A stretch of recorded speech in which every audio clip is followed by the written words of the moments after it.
And we are live. How's everybody doing tonight? My name is Anthony Brian Logan, and you're watching and/or listening to ABL Live. Thank y'all for joining me tonight. You could be almost anywhere in the world, but you're right here with me live on the show, and I appreciate y'all for that. We got a whole lot going on all over the internets, all over mainstream media, social media, everywhere, and I don't know where to start. First of all, Queen Elizabeth, may she rest in peace, 96 years old. That's a life, ain't it? I mean, good grief. Very long life, 70 years on the throne, the longest out of any king or queen in the monarchy's history. We'll talk about that, the reactions and what this means for the world going forward. Also, Duke Volleyball says, hey, man, we know there was an investigation. We know that no racial slur was actually spewed at our volleyball player, but check it out. It doesn't really matter. We're going to stand with our girls regardless. We'll talk about that in a minute. Also, Washington, D.C. being overtaken, if you will, or I don't want to say overtaken, that's the wrong word, inconvenienced by a few busloads of illegal aliens from the southern border. They're complaining, talking about, oh, we're a border town now. Now, if you were a border town, it'd be a lot worse. You're talking about y'all got 5,000 illegal aliens total. They're getting 5,000 per day. We'll talk about that a little bit later. Also, Memphis Mayhem. There's a lot happening in Memphis. I live in Tennessee, but I don't live over that way. And I'm not going to go visit anytime soon. We'll talk about that in a minute. Also, California minimum wage, $22 an hour for fast food workers. We'll talk about all those things more on tonight's episode of ABL Live. And thank y'all again for being here. You guys are the best audience anywhere on the internet. If you enjoy what you are hearing thus far, if you enjoy the content in general, please give the video a thumbs up. Also, like the video, share the video, do all that good stuff for me. Sorry I wasn't here on Wednesday. I just be doing too much. And I knew I was going to be busy, but I forgot to notify that I wasn't going to be able to do the show. But I'm back. I'm not going to miss many more shows. Y'all please just bear with me. Y'all always got my back, so thank you for being here on this show right now, this Saturday. And also, if you don't know, this is a podcast you're listening to right now. It'll be available for free on your favorite audio streaming platform tomorrow, which would be Sunday at 8 a.m. Eastern Standard Time. You can find me on Google Play, Spotify, Stitcher, Anchor, Apple, iTunes, etc. Links for that will be in the box, or just go to your favorite audio streaming platforms and search ABL Live. I should pop right on up. So we got a lot of topics, but before we get to the topics, shout out to the sponsors. Of course, shout out to my particular websites, AnthonyBLogan.com. If you don't know, check it out, ANTHONY, the letter B, LOGAN.com. You can find articles for each video that I produce on the website. So if there's ever a question, hey, ABL, where'd you get that source? Where'd you get that piece of information? Just go to the website, find the article that corresponds with the video, and you'll be able to see that I cite my sources at the end of the article. Check it out right there. Please fact check me. If you think that I'm incorrect, inaccurate, or whatever you want to call it, fact check me, and we'll figure out who's correct and who's incorrect. But that's that. Also, go to the contact page on AnthonyBLogan.com. That's AnthonyBLogan.com/contact. You can find my email address, my snail mail address, my social media platforms. Aside from YouTube, you have Twitter, Facebook, Instagram. All that's right there on the contact page. If you guys are getting hit up in the comment section, you got some dude talking about, hey, call me on WhatsApp and I'm going to talk to you about cryptocurrency. I promise that's not me. I'm not going to solicit you in the comment section ever, ever, ever, ever. You will only be able to talk to me right here, like on this platform, or if you email me at contact@AnthonyBLogan.com. Again, contact@AnthonyBLogan.com. But again, my email address is on the website. But do not fall for these YouTube comments talking about contact somebody. I would never give you my phone number. I would never give you a text or WhatsApp or nothing like that. So do not engage in those particular spam messages you get on YouTube. So that's my PSA for the day about that one. Hopefully everybody receives that message and receive it kindly. I'm not trying to attack anybody and their mental ability. I'm just saying sometimes things happen and we got to be on our toes, looking out for each other. Okay. Somebody said I'm looking tired. I'm perfectly rested. I just had a nap. Matter of fact, I feel amazing. I feel like $1 million. But yeah, thank y'all for being here yet again. Also, shout out to ablmerch.com. That is ablmerch.com. We got hats, t-shirts, stickers, hoodies, mugs, and more right there on the website, ablmerch.com. Check it out. Now, also, you could find these beautiful handmade wooden flags that are right behind me and ones that are different, whatever you want for yourself. Custom make it over at bhedesigns.com. The link will be in the description box. And I'm reading some more comments here, so y'all please pardon me if I get a little bit off track. Happy birthday to Judy Davis. I'm seeing the comments. Congratulations. My birthday is on the 22nd, so shout out to you, September babies. We are the best, and everybody knows it. So, yeah, enjoy your birthday, and I'm glad you're here with us celebrating your birthday. Couldn't be nowhere else, right? Right here. This is the best place to be, so thank you for that. I really do appreciate it. And also, shout out to patriotpost.us, the best source of news and information anywhere on the internets. Link for them will be in the description. Links to everything. Links to all my sponsors, my website, whatever you need. Link will be in the description box below the video. If you're listening to me on a podcast platform, there should be some kind of description section somewhere. Find all the links right there. And the easiest way, the best way would be to go straight to my website. You can find everything you want on anthonyblogan.com. Matter of fact, just Google me and you'll find what you need. All right. So we got a whole lot going on. We're going to get to. Whitney says birthday is tomorrow. Well, happy early birthday to you, Whitney. You just turned 30. Well, welcome to the club. I'll be knocking on 40 pretty soon. So as I'm leaving 40, you'll be just getting into 40. I mean, pardon me, into 30, not 40. I don't want to age you too prematurely. So shout out to you. All right. And thank you for the beard compliments. I don't know what I'm going to do with it. We'll see if it lasts. But thank y'all for that. Now, where do I start? I'm not really sure where to begin. I think I'm going to start with Washington, D.C. and illegal aliens. I'm going to start with that because I want to get to Queen Elizabeth, Memphis, Mayhem. I've been watching the whole Memphis thing. I've just not done videos on it, really. I did the one about the jogger, and I saw the one with the guy where he was shooting up stuff randomly. Matter of fact, I'm going to start with that, actually, because that's kind of a rough story. So I'm going to start with that, and then I'm going to get into some of the other stuff. Okay, let's do that first. I'm already right here. I'm already say half the story anyway. So Memphis, first of all, if you don't know about Memphis, Tennessee, Memphis has been a dangerous place for a long time. Now, if you're living in certain parts of the city, I guess it could be okay. If you're living in Mississippi, South Haven and stuff like that, I guess it could be okay. If you're living in little pockets that's not South Memphis, North Memphis, Orange Mound, all that, if you're not living in these dangerous parts, I guess it could be okay. But I avoid it. People always ask me, hey, man, you ever go to Memphis? I'm like, why? First of all, I live way on the east side of the state. I'm closer to North Carolina and Georgia. I'm not over there by Mississippi River. That's like Arkansas. You're closer to Arkansas, Mississippi. I'm not over there. Okay. And I have no reason to go over there. And as a matter of fact, if I ever had to drive over there for whatever the reason may be, which is far, that's like about a 5 hour drive from where I'm at right now. That's all the way across the state.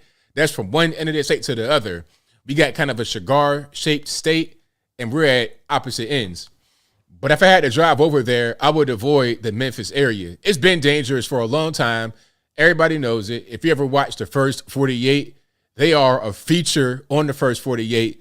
If you don't know what that is, think about Cops, but more of a produced version where they go into their interrogation room and they're talking to people. They get them to tell. They get them some Popeye's chicken, a little Coca-Cola, something, some McDonald's, and they're going to tell everything. Yeah, it was little Mike down the street. He pulled the trigger. You tell all that for a McFlurry and a Whopper with a large fry. You would tell everything about the whole hood for a Happy Meal, literally. But anyway, I digress. This is a very dangerous city. Memphis is, and it's been like that for a long time. But there have been a few stories that have broken recently that kind of reinforce that. And the one story I did was about the jogger, where you have a career criminal who apparently kidnapped and murdered a jogger. Now, this story was crazy because it could have been kind of a murder for hire or a kidnap for hire ransom type situation. First of all, the guy that did it, as I said, was a career criminal, has a record going all the way back to 12 years old. He did 20 years in the penitentiary, but his record at 12 years old, you're talking about sexual assault. At 12 years old, he assaulted a woman. 12 years old, okay? Went to jail for it and everything. This was an actual thing he got convicted for. There was quite a few things he had in his juvenile record. And then as he got to be an adult, what he did was he kidnapped a lawyer. And what he did was forced a lawyer to go to different ATMs around the city to withdraw money. Now, luckily, he didn't kill the lawyer. The lawyer came out later before he died, not related to the kidnapping and carjacking. But the lawyer came out and said that he was lucky that he didn't die that day because he easily could have, because it was a gunpoint kidnapping and robbery type situation. So that gunpoint could have easily been gunpoint and shoot. You know what I mean? So that's what that was. So the lawyer lived to tell the story, but the guy got caught, went to jail 20 years. So is it a soft on crime type thing? I'm not really sure. I mean, for what he did, I think 20 years might have been appropriate. I don't know. Did he assault the guy at the same time? I don't know. Regardless of what's going on, he did 20 years in the joint. He came back in, I think, 2020. Now here he is again, kidnapping somebody else, but this time the person wound up dead. So he was on, I guess, the campus of U of M, University of Memphis, and he had this SUV where he forced the young lady into the actual vehicle. And her name is Liza Fletcher. I think she was 34 years old and the guy was 38 years old. But anyway, he forced her into the vehicle and her body was found not far from some apartments where he was spotted. Now, I don't know if he lived there, whatever the case may be, but they saw him cleaning out the SUV because he probably killed her right there in the vehicle. But the guy had been a career criminal for a long time. I mean, should he been on the streets? No, he shouldn't have been, but he did 20 years. So it was like, what more can you do? Can you just say guys like that should, like, can you identify a person that's going to be a menace? It doesn't really matter how long they do in jail. When they come out, they're going to be a menace. You know, if a guy gets 40 years in the penitentiary for kidnapping and robbery and he comes home and does the same thing, how could you really prevent that aside from just keeping them in there for the rest of their life? I don't really know what the solution is, but I do know a lot of these guys don't get 20 years in the penitentiary. A lot of these guys will commit heinous acts of violence, get out in a very short period of time, a year, 2 years, 3 years, and then do the same thing when they come out. And other guys, they might commit the heinous act of violence and get out on bail before the trial. We saw that in New York City. One guy was an alleged murderer. He gets arrested and is released like that same night, ROR type thing. And what does he do? Of course, that same night or the next night, he kills somebody else. That could have been prevented.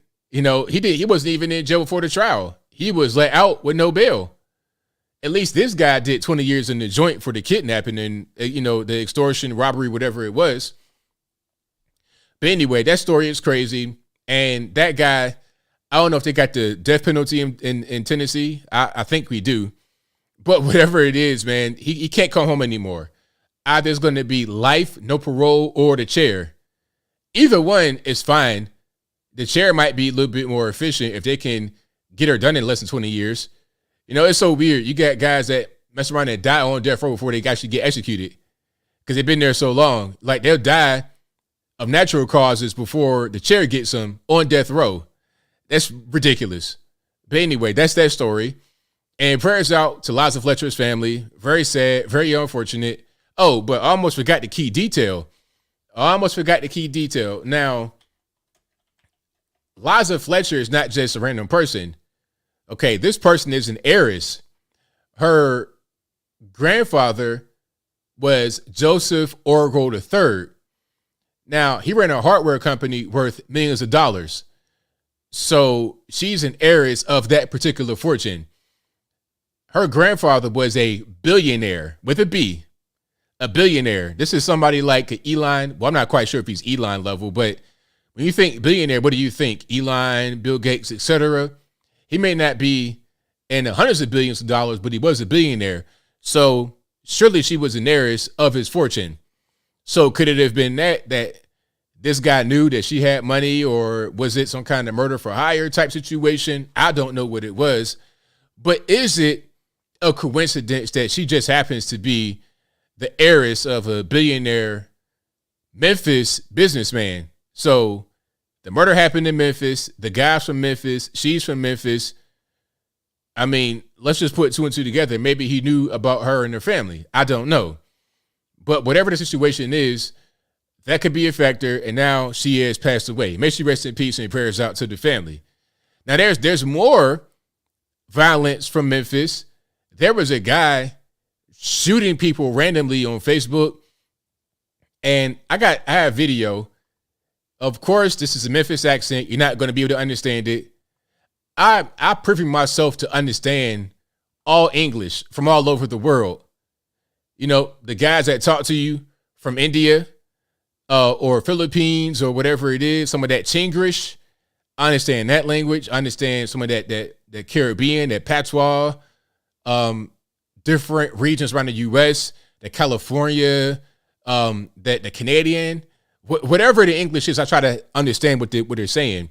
But this right here, I don't know what language this is, but English, to call it English is a little bit of a stretch. It's a teeny bit of a stretch to call this English. Now, I'm going to find this right quick, so y'all just hang tight. And if you like what you're hearing so far, please give the video a thumbs up, like the video, share the video, do all that good stuff for me. That'll help me out tremendously. But so the other story, this guy, I think he killed 4 people and injured 3 more, and random shootings, just random. This is a mass shooter. This is like DC Sniper.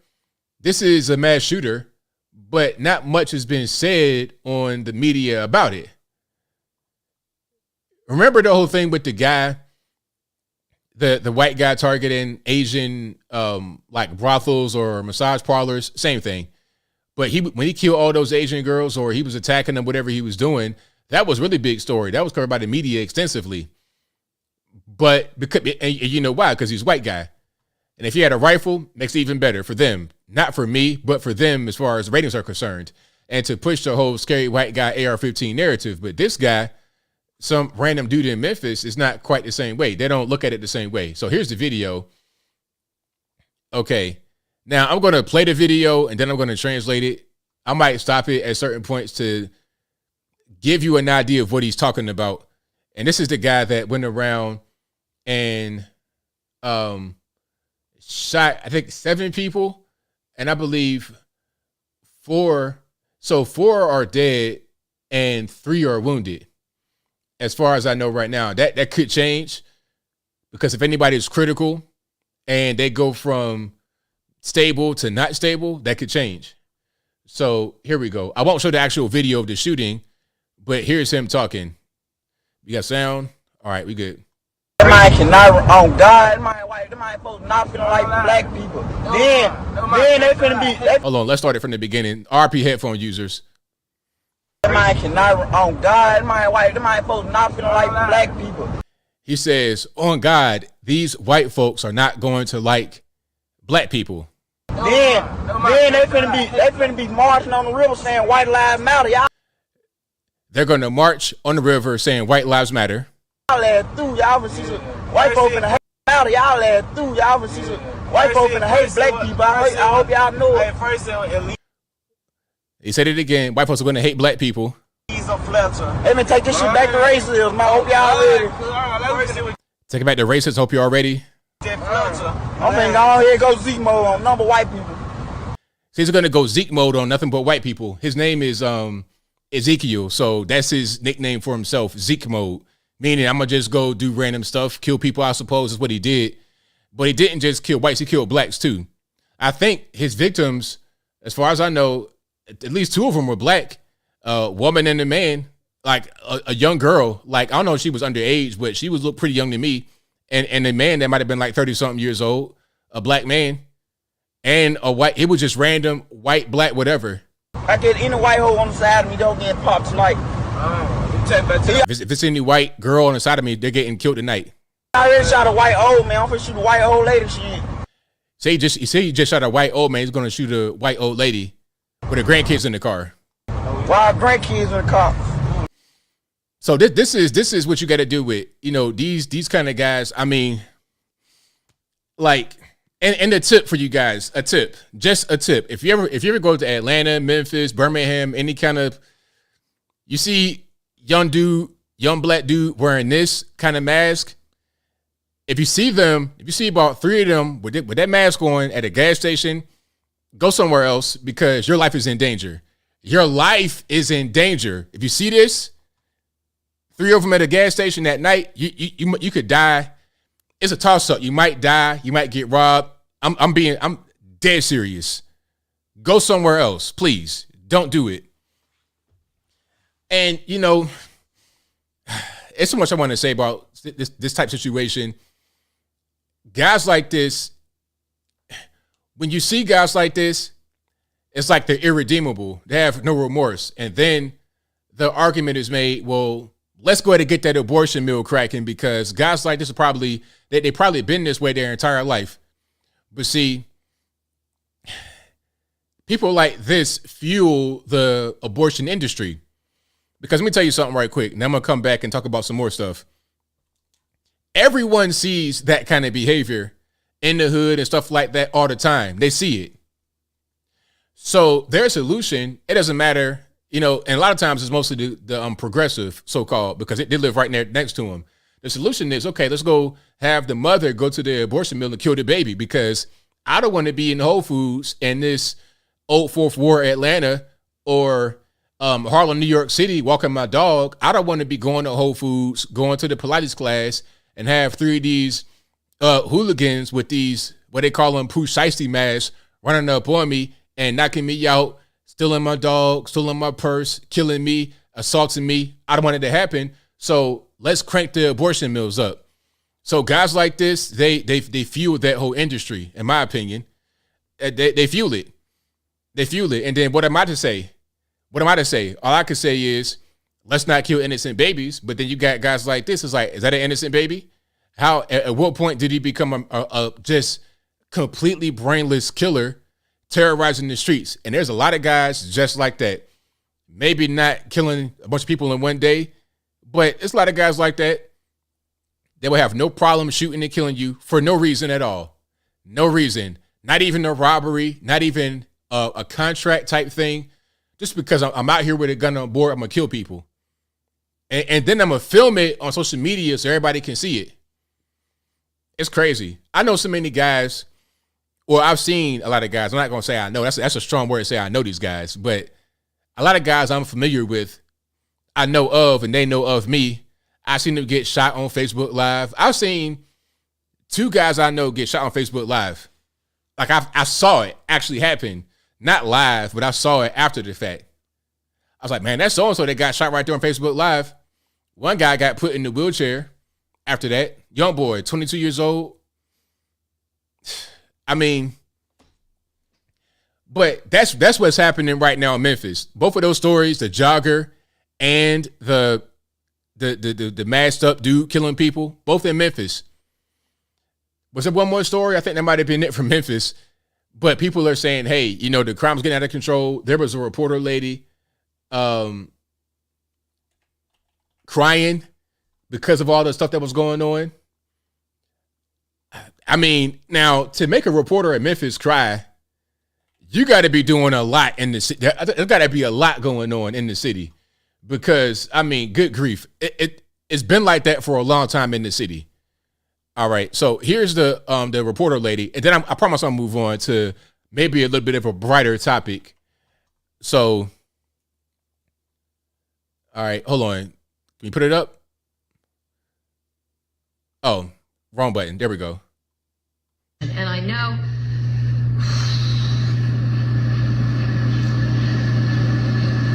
Memphis is tired right now. Yeah, I'm good. I'm with you all. Memphis is tired right now. The Eliza Fletcher kidnapping and abduction and murder. The other crimes we've had this year leading up to this. It's difficult right now. Bear with me. It's a very nerve-wracking night. Now, the thing about Memphis, also, Democrat-run city, I'm sure, in general, they're soft on crime. Like I said, the guy got 20 years for the kidnapping, but in general, they're probably pretty soft on crime. So when you have these guys that don't really care about the law, that don't really care about going to jail, that don't really care about being caught, they don't really care about life, they're going to do stuff like this over and over. You know, there's a lot of big cities, high black population, high poverty population, that does not have the issues that Memphis has. Okay, Atlanta does not have Memphis problems. Atlanta has a bunch of weird problems. Atlanta is a strange place. It really is. You're not going to see a bunch of guys just shooting randomly, but you will see a bunch of shootings. But a lot of the times the shootings are targeted. It's like gang on gang. It's a robbery. It's a lot of car breaking, vehicle theft, that kind of thing. It's not so much of the senseless, brainless Memphis crime going on. Not necessarily. I mean, that does happen, but not as much as Memphis, in my opinion. You know, going to Atlanta a lot and knowing about Memphis, being in Tennessee, hearing about Memphis is not quite the same way. But it can be, depending upon how Atlanta goes in the future with the prosecution. Shout out to the new prosecutor they have, trying to crack down on some of these gangs. That's a good start. And they need to do the same thing in Memphis, crack down on the gangs and crack down on just the random violence that happens. Yeah, but Atlanta is weird. Atlanta is a strange place. You could be in one part of the city. It's like Shangri-La. It's peace. It's just happiness. It's sunshine. But in the other part, right around the corner, you can be in a complete war zone. Wear a Kevlar vest, helmet, the whole 9 yards because it's not safe. You be driving your car, whistling Dixie, having a good old time. All of a sudden, you go down the wrong street, your back window shatter, and now you got glass on your fitted hat. You got glass on your beard. It's like, what's going on? Hey, man, you're in the wrong part of town, shorty. That's how that goes. It's like that quick. But in Memphis, the danger is everywhere. It's kind of hard to explain, but not really. But I digress. We got a few more topics on deck. I don't want to spend too much time on the M-Town. Let's go to, speaking about big cities and crime and whatnot, let's talk about the Washington, D.C. issue with the illegal aliens. Now, shout out to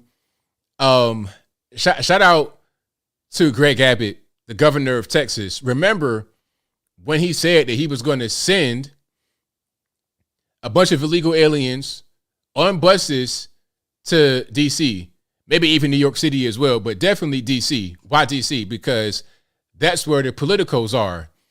No, the politicos don't run DC, but that's where they live. That's where they play. That's where they hang out. So maybe they'll get the message. Maybe they get the picture if the issue that's on the southern border is right in front of their face every day. If they go down Adams Morgan and they see a bunch of illegal aliens from China speaking Mandarin, talking about, can I get some food? All that, ni hao, ni hao. They talk about all that good stuff. It's like, okay, now you might have a problem. And now, of course, it is a problem. You got Muriel Bowser talking about, can I get the National Guard? And they may only have like 5,000 illegal aliens. And they're talking about, we need the National Guard. We're a border town now. It's like, well, wait a minute. Hold on. First of all, you guys are not dealing with anywhere near the volume of the border. The volume on the border is nowhere near the paltry amount you guys have gotten from the border towns. You're getting the taste of it. You're not getting the full scope, okay? Number one. But number two, what are we talking about? You guys, Muriel Bowser, Washington, D.C. elite, the people that run D.C., the people that are politicos in D.C., you guys wanted Joe Biden. You guys said Trump was a racist for the border wall. You guys said that Trump was a racist for wanting to have ICE be stronger, border patrol be stronger. He was racist for that. And now that he's gone, You reversed all of that, and now you don't like it. Or maybe you like it for the border towns, but not for yourself. But now since you got to do with it, things change now, huh? You want to have emergency, state of emergency in D.C. You want to call the National Guard. National Guard for what? National Guard for who? I thought that diversity was our strength. I thought that illegal immigration was our strength.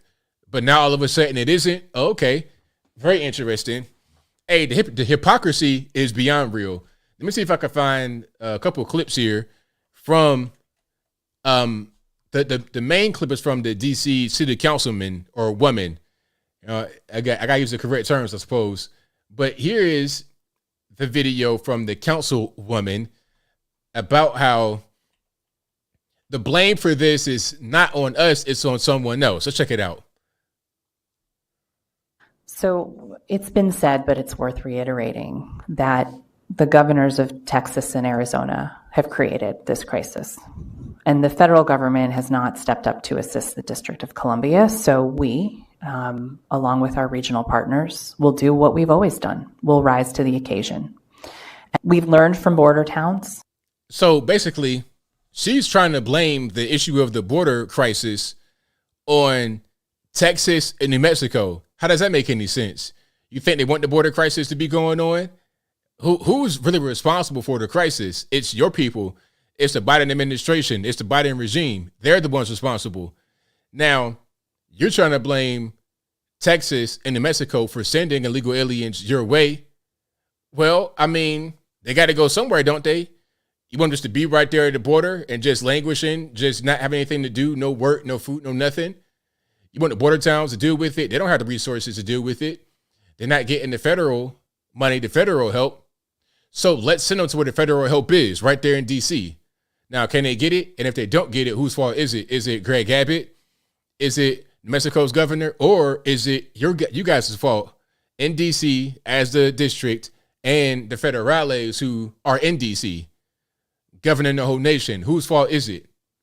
Okay, so don't blame the governors of these states that are being inundated by the policies that you guys support. Blame the policies that you guys support. That's how it works. But see, now they're upset. Now they got to try to do things to fix the whole situation. I got more videos here. Hold on one second. Oh, and actually, you know what? I was talking about them potentially. Well, I said they're not really blaming the federales, but they kind of are blaming the federales. Just check it out right here. So you see what this says. Mayor Muriel Bowser says the Biden administration is partly to blame for the response to migrant arrivals from border. Let's check it out. Other questions? Yes. Mayor Bowser, why have you not come out more forceful against the Biden administration on what's happening?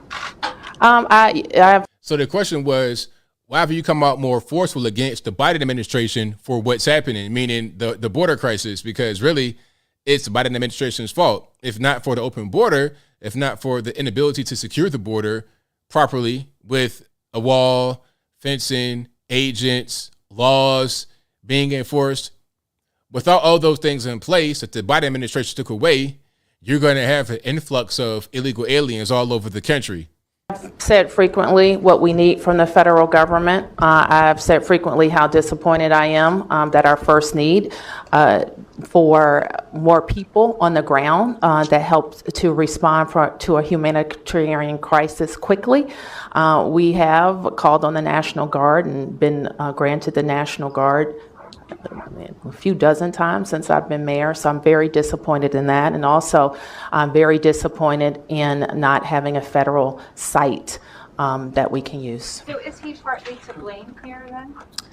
Is the federal government? The president? Yes. The president, the White House, and anybody else who was involved in the National Guard not being granted for the district's humanitarian response.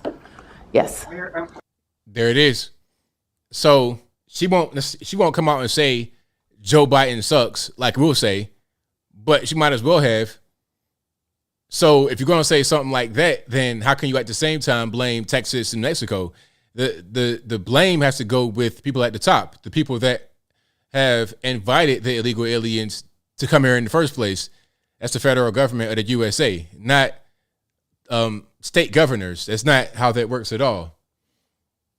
All right. But yeah, so, I mean, I like the fact that this is working. Greg Abbott was a genius for this plan to send them to Washington, D.C., because now they got to do with it. Before, it was over there. So out of sight, out of mind, right? We're in Washington, D.C. We're far away. We don't care about what's happening in your podunk little border town in Texas, Mexico. We don't care nothing about that. You got a problem, so what? Deal with it. You got 10,000 aliens on your back porch camping out, doing whatever they want to do, cooking all kind of crazy food, capturing animals, capturing dogs and eating them. And hey, you got that going on. That's a personal problem to me. I can't do nothing for you. That is pretty much the message from the federal government. So it's like, okay, check it out. What we're going to do is give you a taste of our problem. Take that. Take that. Now they want to start crying, as was predicted. So shout out to Greg Abbott for that genius move. You know, I think this should be the way that it goes. If any liberal city supports mass illegal immigration, how about those same liberal cities be the one to host them? You know, just like what California's doing with the whole free hotels. Now I'll cover that story here because so-called houseless people need somewhere to stay, right? So certain hotels will be required to list their vacancies every night. So they got vacancies. It doesn't matter if it's a low-end, low roach motel or a high-end resort type spot, 5-star spot.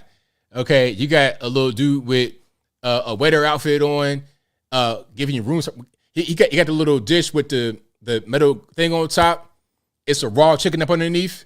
Okay, you got a nasty raw chicken in your hotel room that costs $1,000. They're giving that to the homeless person because there's a vacancy. Okay, there could be a convention going on. It could be whatever, and you're gonna be right next door to a whole meth user. What part of the game is that? That's crazy. I refuse. I can't do a thing with it. Not in the least bit. All right. But that could be what other parts of the country do. Bringing in so many illegal aliens. And my thing is, people want to call people like myself racist, but never. It's not even about being racist. It's about just wanting people to follow the law, because I am a law-abiding citizen. If I break the law, then there's going to be problems. If I break certain laws, I can go to jail. You know, that could be a problem for me. But these guys that come to the border illegally, doing whatever they want to do, then all of a sudden, oh, it's not really, it's just whatever. Let them come in. Like, no. We're not going to do that. We're not going to have that happen. If I got to go, then you got to go. We're going to go hand in hand to jail, to the penitentiary. That's how that's going to be. Point blank, period. You know, that's kind of where I stand on it. So I don't want to hear anybody talking about, oh, be sympathetic, be sensitive. Well, how about I get a free pass to break the law and we do it like that? And speaking about free passes to break the law, have you guys heard about this particular thing from, what is this? Is it Indiana or Illinois? I think it's Indiana. Hold on. Safety Act in Illinois. Let me find this video right quick and I'll put it on the screen. Yeah, because that whole thing is crazy. You basically gotta be, it's like the purge in real life. So here's Safety Act. I may do a video about this separately, but I'll play this right here. If you hadn't seen it, I'm sure most of you guys have seen this, or you may have seen a thumbnail of it and didn't watch it. As have I. I've seen a thumbnail of it, but I didn't see the whole thing. I saw bits and pieces, but I've not seen the whole thing until right now. So let's go ahead and check it out. This video, I'll put it in my favorites on Twitter, and I also retweet it right now. So if you want to see it there later, you can find it on my Twitter page. I can't even begin to tell you how dangerous this act is. First, it was passed in the middle of the night with 40 minutes to read an 800-page bill, which is unacceptable. As of January 1st, 2023, the following things will go into effect, and people need to be aware of this. It abolishes cash bail for almost every offense. This includes but isn't limited to kidnapping, armed robbery, second-degree murder, drug-induced homicide, aggravated DUI, threatening a public official, and aggravated fleeing and eluding. So if there's no cash bail for all these offenses, second-degree murder, like violent crimes, not just, okay, you had some weed or something in your backpack, violent crime, crimes with actual real victims you can identify, somebody that got seriously injured, somebody that's been assaulted in some kind of way, okay, somebody that had a serious head-on collision, I mean, all kind of stuff, somebody drunk driving, crashing into a car, seriously injuring those inside, no cash bail. So does that mean they can just get let out, ROR, release some recognizance, and it's fine? How does it make any sense? Obviously, if you have a second-degree murder charge or a DUI crash, you are probably a danger to yourself and others. You probably shouldn't be out on the street. That is a recipe for disaster, for sure. Offenders released on electronic monitoring have to be in violation for 48 hours before law enforcement can act. They could almost drive to Alaska before we can even look for them. It denies victims their constitutional rights. And keep this in mind, businesses and homeowners. Officers will no longer be able to remove trespassers from your residence or your businesses. Someone could decide to live in your shed, and all we can do is give them a ticket. You have to decide what level of force is required to remove them and whether or not it's legal. This is a massive threat to the residents of Orland Park, Cook County, and Illinois. I want to remind voters that several elected officials that will be on the ballot in Orland Park voted for this abomination. Senator Michael Hastings, Senator Emil Jones, and Representative Justin Slaughter all voted to put criminals ahead of the safety of law-abiding citizens and police. In particular, Senator Hastings, who personally told me that this bill, that he had a family, and that this bill was horrible, and there was no way he would vote for it. An outright lie that, in my opinion, disqualifies him to hold his office. I will gladly cast my vote for this resolution and demand the repeal of the Orwellian-named Safety Act. So that is crazy. Now, a few things that were crazy about that, obviously, the whole thing about you could be released on zero cash bail for very violent attempt murder. I mean, come on. Or second-degree murder. Like, you could kill somebody and get let out with no bail. Or you could be suspected of killing someone and get let out with no bail. And also the whole thing about trespassing. So, like you said, there could be a squatter in your property. They can live in your shed. They could do whatever they want for the most part. And the police can't remove them. And you got to figure out what's the appropriate thing to do to remove them. And you got to understand that if you do the wrong thing, if you go too far, now you're in trouble. I mean, we've seen that before on this channel, haven't we? Where there was a squatter on somebody's house and the lady called the police and they couldn't really do anything because the lady said she was a tenant. It was a weird thing.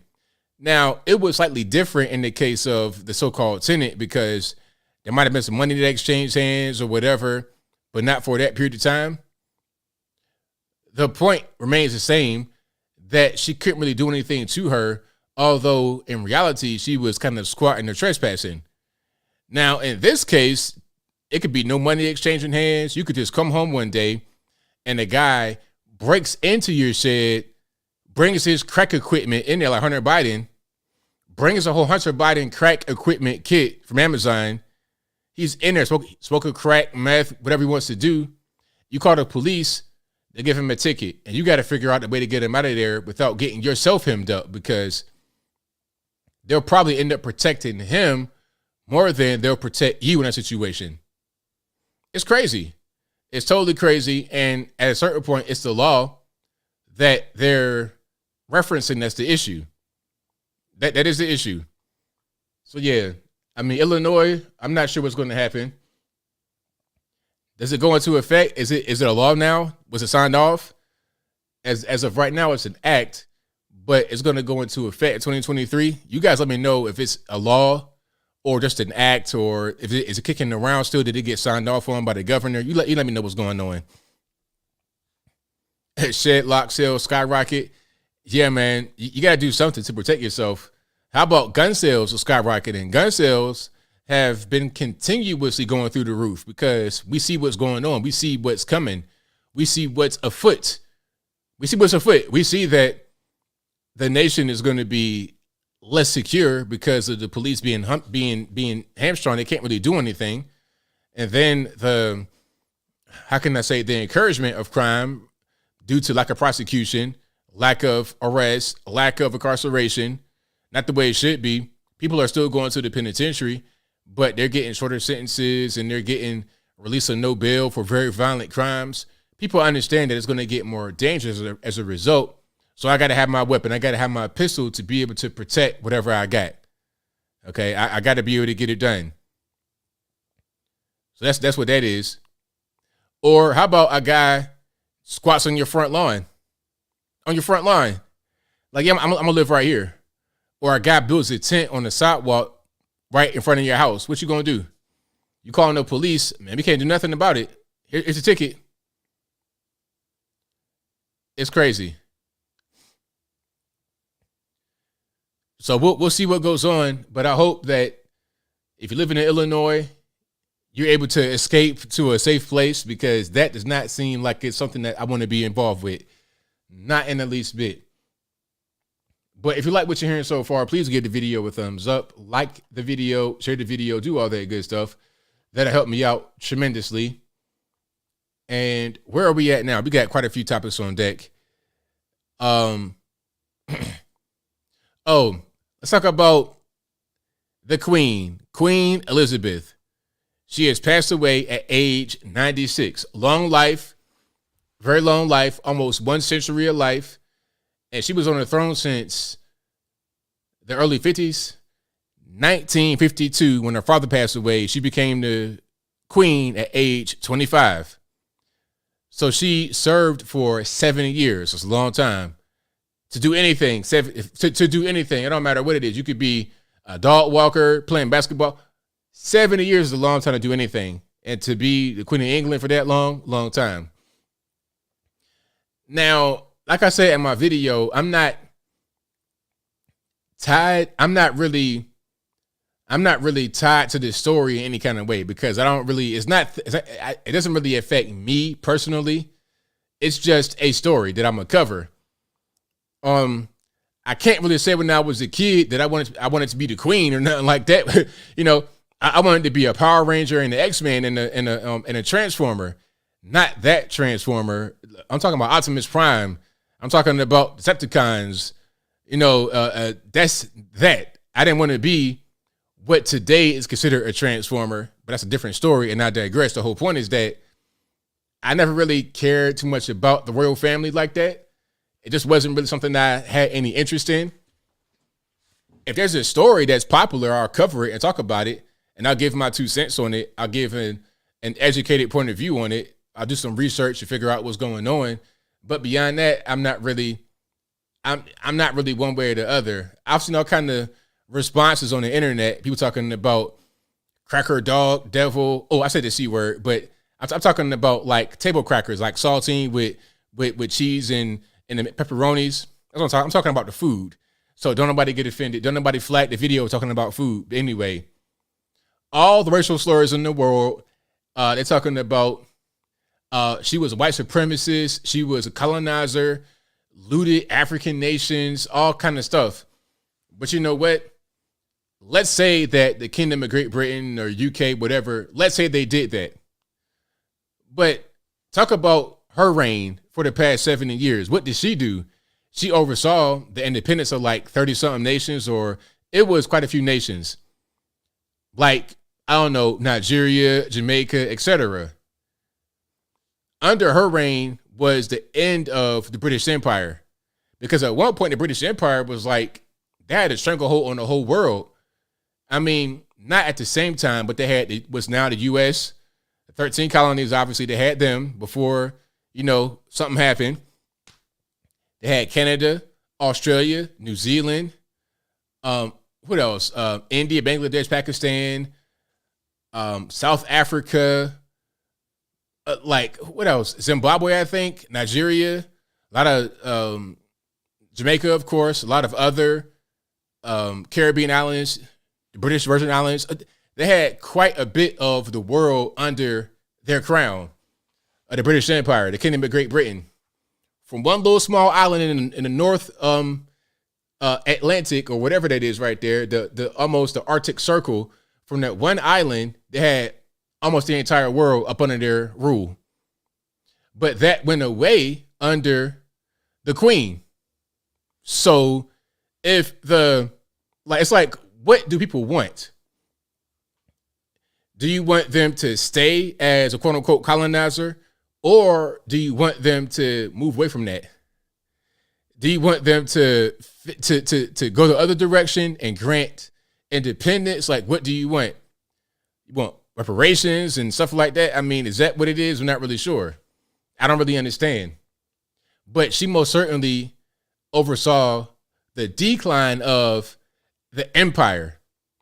I'm not going to say the decline of the country. That's kind of debatable. But the empire most certainly declined and went away. By like 97, right? So anyway, so that happened. And also, what was something else about the Queen? Oversaw the end of the empire, 70 years. Oh, the whole thing about Meghan Markle, that's funny. Oh, it was allegations of racism and stuff like that with no evidence of it. Could it happen? Sure. Was there evidence? No, of course not. And that whole thing was weird, where I think Harry was just henpecked by Meghan. Why, oh, why? If I'm part of the royal family, I'm not leaving the royal family. I'm going to stay right there. I'm getting paid to basically go out there and just wave people, kiss babies, shake hands and stuff like that all over the world. I'm not leaving that. Why would I leave that to go do podcasts in California? And then the most embarrassing moment for Harry that I saw was when he was at a party with, I think it might have been Jay-Z, Beyonce, Bob Iger. Bob Iger was the CEO of Disney. Like, so you're talking about the parent company of ESPN, ABC. I mean, he was asking Bob Iger if he had some work for Meghan, some voiceover work. You asking Bob Iger? It's like, you want to go on LinkedIn and put a resume in there? Don't, huh? You want to put a resume? You go from being part of the royal family, having your whole life set for you, to begging Bob Iger to get a job for your wife. Oh, that was so embarrassing. Aside from the royal family, aside from all that extra stuff, as a man, that hurt my heart. That hurt me so bad to see something like that, to see that man groveling. If I can find that video, I will. Give me 1 second. I'll find it. And of course, I will speak on Princess Diana. That's a really big one, because that got really weird back then when that was going on. I was a young man, but I remember all that happening. Like 97, I probably was like 12, 13, right around that time. So I remember all that happening. Okay. Here we go. Here's the video. Here's the video. Look, like I did not make it up. So I'm going to give you the whole rundown right here. So they're at a party. I'm not sure what this is. Is it a award show? So, it's a Lion King premiere. And Leicester swear. But this is 2019. So you have Harry, Prince, quote unquote, Prince Harry. That guy right there in the bow tie, the white guy, that's Bob Iger. The lady right there with the bun, that appears to be Meghan Markle. And there's Jay-Z on the right-hand side. Beyonce is somewhere around here, but that's not Beyonce. That's Meghan Markle. So here is Meghan. I mean, pardon me. Might as well call him Meghan. Harry begging Bob Iger to get a job for his wife.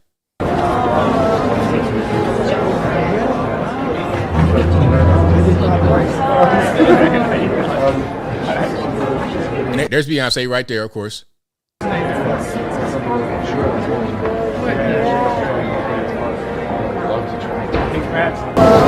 I mean, what else do you say? So basically, if you couldn't hear that, Harry was like, hey, my wife, Megan, she does voiceovers. Did you know that? Yeah, like, check it out. Are you willing to try something? What else will Bob Iger tell Prince Harry? Yeah, you could try it out. Sure. Although he has no intention of ever putting her in some kind of role, or maybe he will because of the connection, but that's really just improper to do something like that and just embarrassing. I will never do nothing like that. If I'm this guy, royalty, and I could do whatever I want, I could, man, please. I would never. So embarrassing. But anyway, that's one part of the British Empire that was pretty weird to see over here in the States. Yeah, so they left Britain and came over here to Los Angeles to do podcasts on Spotify. And they getting paid big dollar to do it because there's a lot of interest in the royals and the ex-royals. But speaking about Harry, his mom was Princess Diana. Now, Princess Diana also had another son that's Prince William. Prince William will be the king after King Charles, who's the king now, after he dies.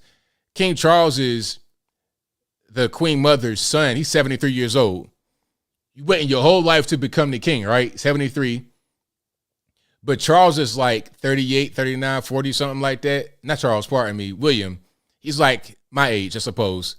So he'll be the king next. But anyway, Princess Diana was now King Charles' first wife. So if she was still living and she didn't die, quote unquote, she would be right next to the king now. So she would be the queen. They call her the queen now, the queen consort. You can't be the queen directly because you're not the bloodline. If you are Princess Diana or somebody like that, the queen mother who just passed away, she was bloodline, the daughter of the king that died. You see how that works? But anyway, so Princess Diana, let's pull it up on the screen right quick. She died in 1997. Now, how did the story go? She was being chased by paparazzi, and then there was a car accident. I don't know. Hold on. Let me see if I can find the story right quick. That was a story. Then it was talking about, oh, well, she was cheating on the prince with some random black dude, or it was all kind of stories going on. But let me see. So it was a crash. And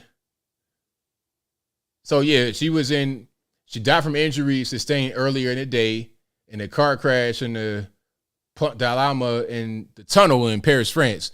So she was being chased by paparazzi in the tunnel, and the car she was in crashed, and she died from the car crash.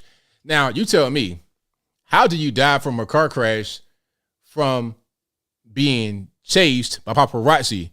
Was it a high-speed chase? Was it the police chasing you? How did that happen? I don't really know. Some say that she was killed by the queen because she was doing too much, out there philandering, not representing the crown the way she wanted to. It might have been jealousy. Who knows? But the queen, but Princess Diana was loved. She may as well have been the queen herself because of how much people loved her. She was a people's princess. But she died in 1997. But if she didn't die, she'd be the queen. She'd be where the other woman is right now, as a queen consort. So she would, in essence, be the queen. In essence. But since she's not living, and she's not. So what was it? Was a driver drunk? How do you put the princess in a car with a drunk driver? 90 miles an hour, all that kind of stuff. That's crazy. Was it a setup to put her in the car with a drunk driver? Or just a tragic accident? You tell me. So, None of Your Business says, speeding, hit a concrete pillar in a tunnel, no seatbelt. Crazy. Yeah, that right there, that's been kind of an urban legend, a discussion for many years now. Was she killed? What was the reason? Was it an accident? Not an accident? Was it an on-purpose accident? I don't really know. But whatever's going on, now King Charles is the king. He's 72 or 73 years old.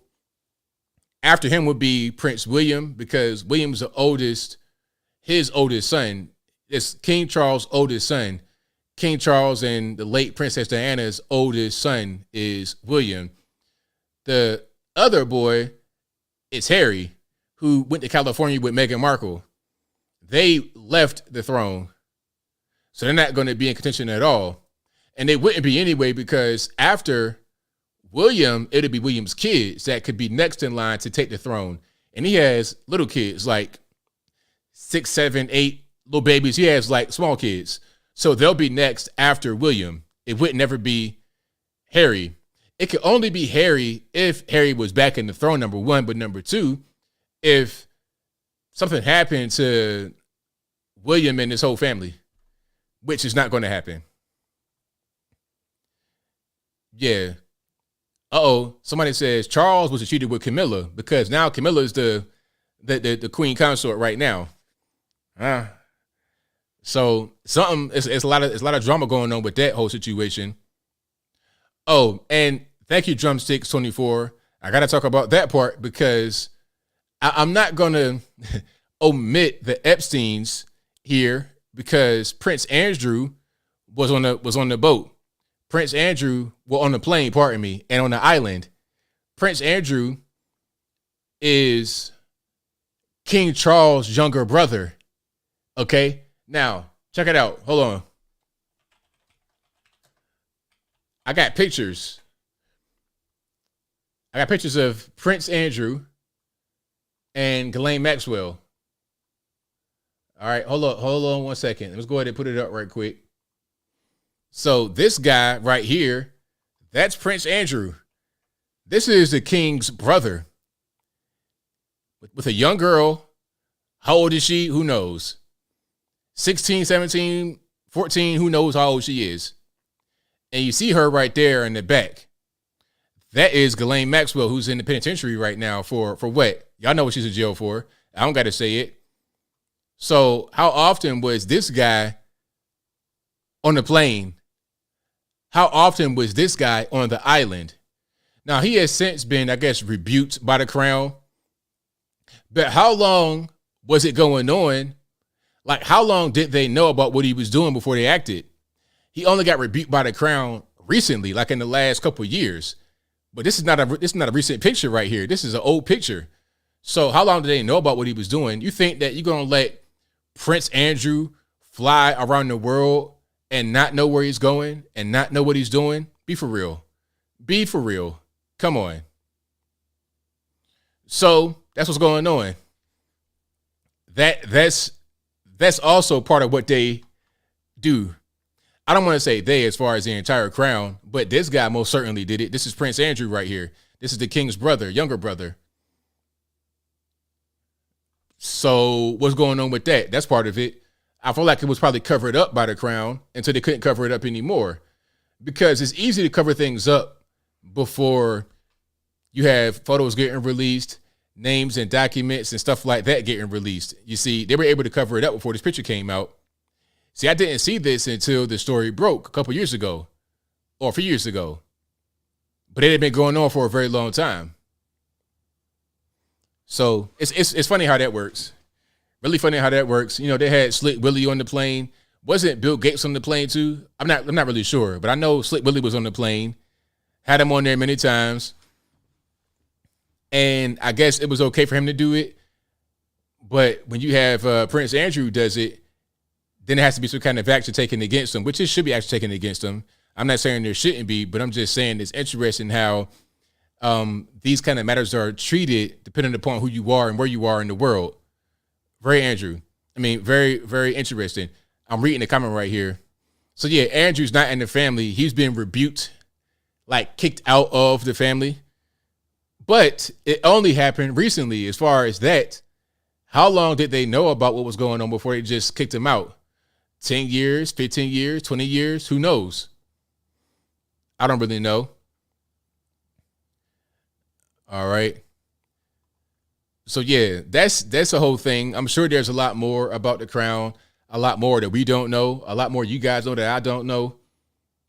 But yeah, that's pretty much where we are right now. So we'll see. A lot of the reactions have been crazy, talking about I'm glad she's dead, and some people said that they're mourning and they're sorrowful. I'm not in either camp of happy she's dead or mourning or sorrowful, because it's not something that I don't see why I should be happy. I don't really understand that. I mean, did she kill somebody? Maybe she did, Princess Diana, but I don't know. I don't know why I should be so invested into that, to be like hateful toward the queen. Nor do I have this deep sense of compassion and love for the lady either. I didn't know her. I did not see her turn a person who was invalid into a walking, talking specimen of masculinity. So I don't really know why I should be so sorrowful either, me personally.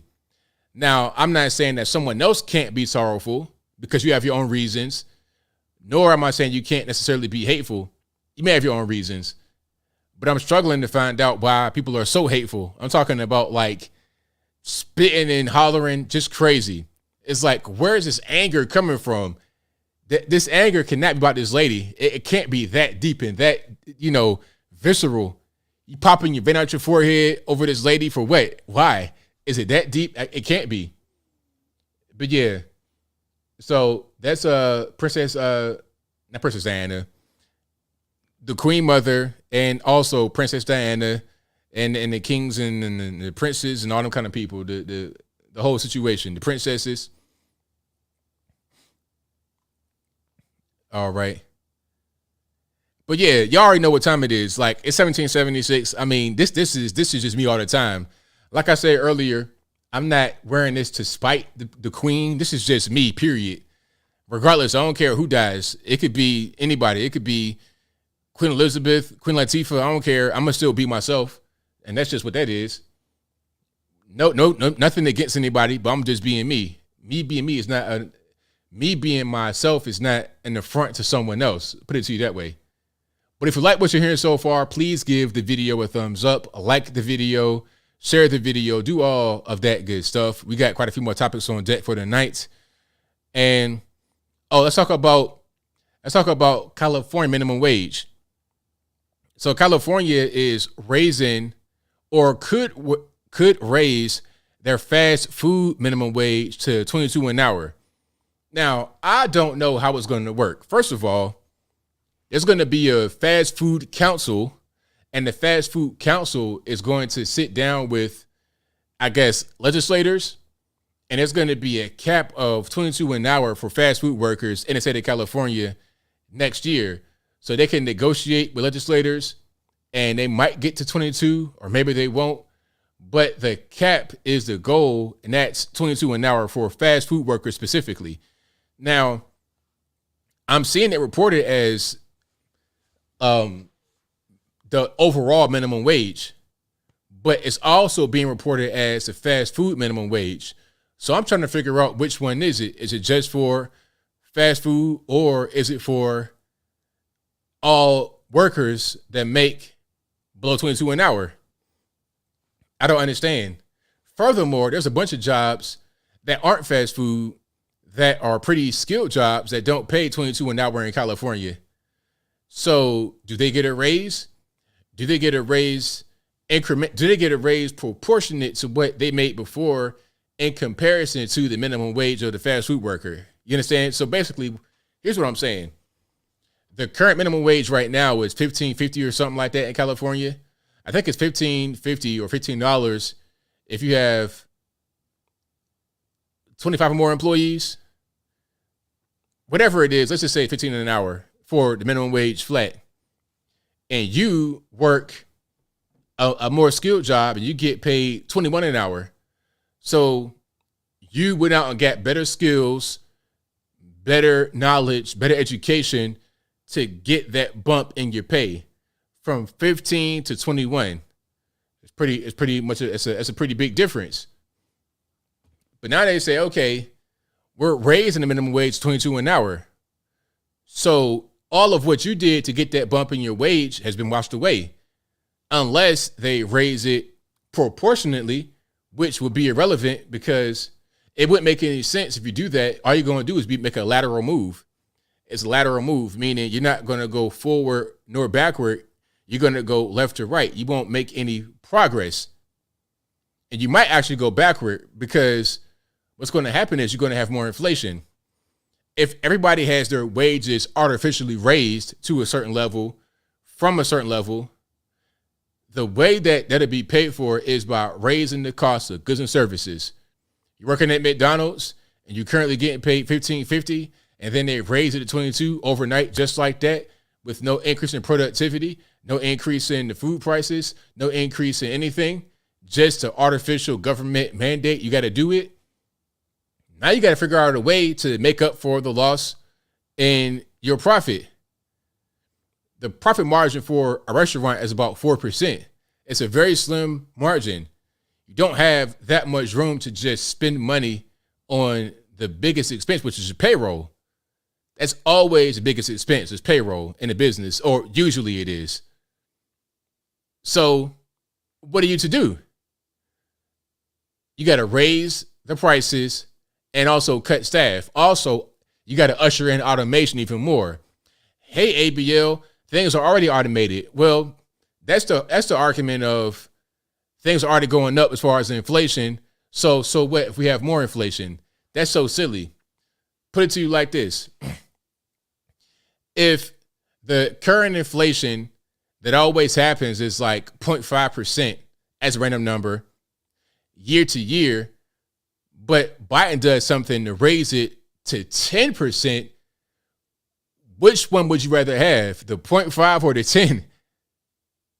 You can't just say, well, you're gonna have inflation regardless, so it doesn't matter. Yes, it does matter. You want a small amount of inflation or a very large amount of inflation?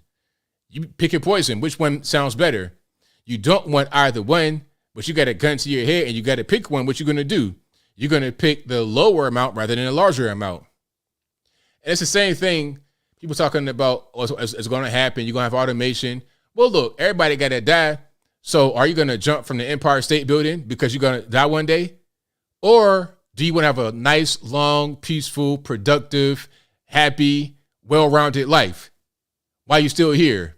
Do you want to enjoy life while you're still here, or just end it right away because you're going to die anyway? That's a pessimistic, non-optimistic, loser mind state. It's a loser mind state to have. It really is. But I'm getting triggered. So I digress. The whole point is that it doesn't make any sense to just do these kind of things because you think it's going to happen anyway. It doesn't make any sense at all. But all you're going to have at best is a lateral move. If everyone's wages rise up, there's a certain wage floor. There's a wage floor, and a lot of things are based on that wage floor.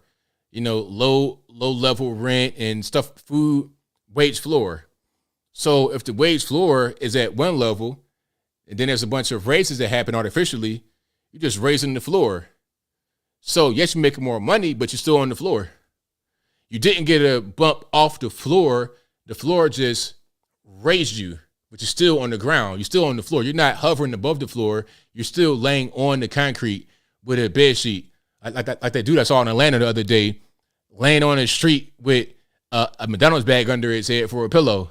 You're still that. You've not changed at all. You made a lateral move at best. And you might actually go backward because if you have savings, now your dollar and your savings account is worth less than it was when you saved it.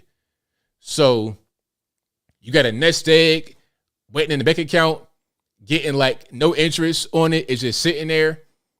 Every day you're losing money because of inflation, the high level of inflation we got right now. Then they're going to start to raise the interest rates and cause deflation. That's going to cause a lot of the demand that's not really real, the fake demand for these jobs to go away. And it's going to be a mess. The point is that minimum wage is never been a good thing. It's not a good thing to have. It doesn't make any sense. And it should be up to the employer what they're going to pay and the employee what they want to accept. And an employer can offer me minimum wage. I could say, nope, I'm cool on that. I'm going to go over there and work for them. And if there's a shortage of labor and people don't want minimum wage, you got to raise the wages higher. You got to raise the cost of what you're selling higher too, but it's fine because you got to have employees. That's just how it works. So Yeah, I don't know what the solution is going to be to that. You know, they were saying 5 for 15. They got that. Now it's not enough. Okay, we need 22 an hour. That won't be enough. It'll get to the point where you're talking about Zimbabwe type stuff. You need a whole wheelbarrow of money to work 1 hour. And that same wheelbarrow of money might buy you a candy bar, a loaf of bread. It's called hyperinflation. You see, people say that it can't happen here, but I see it already happening. I'm seeing it happen already. Like I said before, I saw a Toyota Tundra for $100,000. Not even the kitted out rims, designer Gucci print on the wheels. I'm talking about a SR5, a regular Toyota Tundra, $100,000 new in a dealership. That's called hyperinflation. Is it worth $100,000? No, but there's so much money floating around, so much fake monopoly money that's being printed. You got it right. You got 100 bands in your pocket. The same way you would have a whole wheelbarrow of cash in Venezuela, a wheelbarrow of cash in Zimbabwe. You got it right. You have $1 million in cash in your bank account because of how much stimulus and fake money and this and that and the third. All right, well, give me that million for, I don't know, a loaf of bread or a can of soup. That's how it happens. But I digress. The other day, I met a Venezuelan from Venezuela, and they told me how they escaped communism because the whole family escaped. Everybody escaped. Mom, dad, auntie, uncles, kids, everybody left. The only ones who still stayed were the elderly because they don't want to leave. They're comfortable, I guess, but everybody else they could leave, they left. Food insecurity is a problem.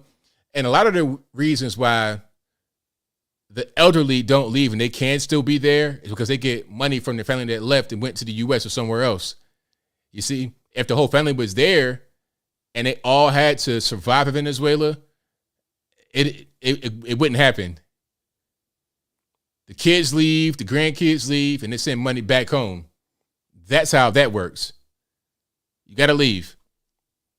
The communism, runaway inflation, the bad government policy, we're experiencing that right now in the U.S. of A. All right. So what else we got going on? There's a few topics on deck. Let's talk about Duke volleyball. Oh, yeah, Duke volleyball. It reminds me of a thing I heard about before. Remember Duke lacrosse? Remember that in 2006 where there were, 3 lacrosse players from Duke who were accused of sexual assault. And it was a whole big thing. I think Duke even condemned them. They condemned their own guys. Like, you guys, please, if I'm telling the story incorrectly, y'all correct me. Give me the actual story if I'm telling it wrong. But they were accused of sexual assault. I think Duke came against them, denounced them, but then it wound up not being true. I'm not sure about the Duke denouncing them part, but I knew that it wasn't true. It was a whole big thing, a whole big circus of a story, but it was not true at all. So I'm reading the whole thing right here. Justice for Juicy. Yeah, shout out to Juicy. That's crazy that you have a Dave Chappelle stand-up special, and from that, your name is now Juicy. You have it ain't Jesse no more. It ain't Mr. Smollett. Your name is Juicy. That's crazy. So Duke didn't do that? Okay. So y'all please forgive me. Mattress Girl. Yeah, I remember that. Oh, my goodness. That was crazy. Duke lacrosse. So I'll look it up right quick. Hold on. Give me 1 second. But that story was a mess. Hold on. Nah, that give me what I want to give. Duke lacrosse case. So it was 3 guys on Duke men's lacrosse team. They were falsely accused of sexual assault. And then the accuser came from NCCU, who was a stripper, quote unquote, and dancer. Yeah, that's a whole big mess. But anyway, that was a really big story all over the news. It was crazy. People were getting arrested, but it was fake. And now fast forward in 2022, you have a women's volleyball game at BYU. That's Brigham Young University in Utah. This is a Mormon school, if I'm not mistaken. Brigham Young University, BYU. So they're at BYU, and a black sophomore starter for Duke's volleyball team, the women's team, of course, she says that every time she served, whenever she served the ball playing volleyball, she got called the N-word. That was her story. Now, this went all over the place like wildfire instantly. She was on ESPN during an interview talking about, I wanted to use this opportunity to talk about these incidents because these racial incidents still happen. That's what she said on TV. During the ESPN interview, you got Stephen A. Smith, the usual suspects coming out, talking about it's disgusting and it's 2022, it shouldn't happen. And the crazy thing was that Dawn Staley, who is a women's basketball coach, South Carolina, canceled a BYU game because of the allegations against the BYU, I guess, fan or student or whoever it was. All of that, and BYU did an investigation. They had 50 witnesses. They had videotape, audio tape. They had the police there. They did everything to figure out if this actual thing happened, if this person shouted the N-word, if this person said any kind of racial slur, if anybody said any racial slur. They found zero evidence of that. And it was so bad that they initially banned a guy who was accused of saying the N-word. They banned him when the story first broke. They apologized to Duke when the story first broke. But after they did the investigation and found out it didn't happen and it wasn't true, they apologized to the fan that they banned and they unbanned him. They apologized to him, put out a whole statement. And then what did Duke say? Hold on. I have their statement. I'll put it on the screen right quick. And if you like what you're hearing so far, please give the video a thumbs up, like the video, share the video, do all of that good stuff. So I'm going to read maybe parts of, or maybe the entire statement from both people, but they're pretty short statements. So here's the BYU statement. Let me get that up on the screen. It says, as part of our commitment to take any claims of racism seriously, BYU has completed its investigation into the allegation that racial heckling and slurs took place at the Duke versus BYU women's volleyball match on August 26. We review all available video and audio recordings, including security footage and raw footage from all camera angles taken by BYU TV of the match, with broadcasting audio removed to ensure that the noise from the stands could be heard more clearly. We also reached out to more than 50 individuals who attended the event: Duke Athletic Department personnel and student athletes, BYU Athletic Department personnel and student athletes, event security and management, and fans who were in the arena that evening, including many other fans in the on-court student section. From our extensive review, we have not found any evidence to corroborate the allegation that fans engaged in racial heckling or other racial slurs at the event. As stated earlier, we would not tolerate any conduct that would make a student athlete feel unsafe. That is the reason for our immediate response and our thorough investigation. As a result of our investigation, we have lifted the ban on the fan who was identified as having other racial slurs during the match. We have not found any evidence that that individual engaged in such an activity. BYU sincerely apologizes to that fan for any hardship the ban has caused. So, thorough investigation. They apologized to the guy. They brought him back. They did all that. Now, how does Duke respond? You ready? Let's check it out. So, this is a statement from Duke University Vice President and Director of Athletics, Nina King. Let's find her right quick, shall we? Hold on. I'm curious to see how she looks. Okay. All right. Give me 1 second here. Is this her? Let me make sure. Yep, that's her. Okay. So let's put up so this Miss King right here. Hold on. That is Nina King right there. Hey, Miss King. So here's what Ms. King says. Quote, the 18 members of the Duke University volleyball team are exceptionally strong women who represent themselves, their families, and Duke University with the utmost integrity. We unequivocally stand with and champion them, especially when their character is called into question. Duke Athletics believes in respect, equality, and inclusiveness, and we do not tolerate hate and bias. Hashtag hate won't live here. So that's a response to the BYU statement about the investigation, the witnesses, the audio tape, videotape, all that good stuff. Okay. Her hair is not blue. It's just a reflection from her shirt. So yeah, that's what's going on with that. Now, I get it. You got to defend your players. You want to defend your players. But at a certain point, if there's a mistake, like if it was me, I would say, you know, a mistake was made and we apologize for making the mistake. We thought there was something that it wasn't. It just keep it right. Keep it like that. Apologize for making the mistake. Don't go out and say we're not going to tolerate hate and racism when it didn't happen, because when there's an actual episode of hate and racism, it will not be believed. Why should I believe you when every time a story hits the news, it's fake? Every single time it's fake. Like, and I try to give the young lady the benefit of the doubt. Maybe she heard something that wasn't really there. Maybe her mind was playing tricks on her. She was hearing things. There was an accent problem. I don't know.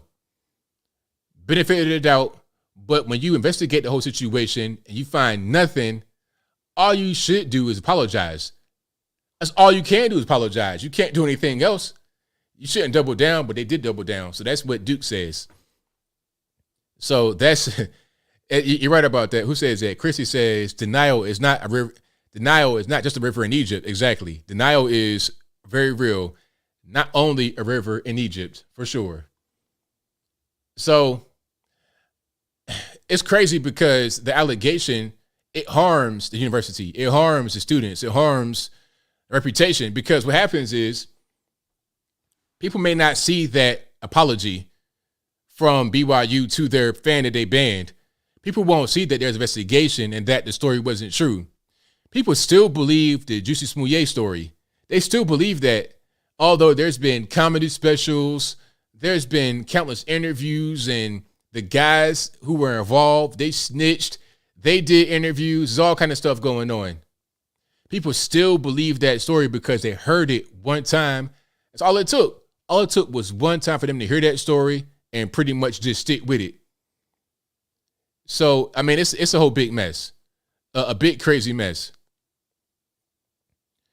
All right, so that's what that is. But if you like what you're hearing so far, please give the video a thumbs up, like the video, share the video, do all that good stuff. There's more stories here that I don't have time to cover. The Bath and Beyond CFO, the chief financial officer, jumping to his death from the Jenga tower in New York City from the 18th floor.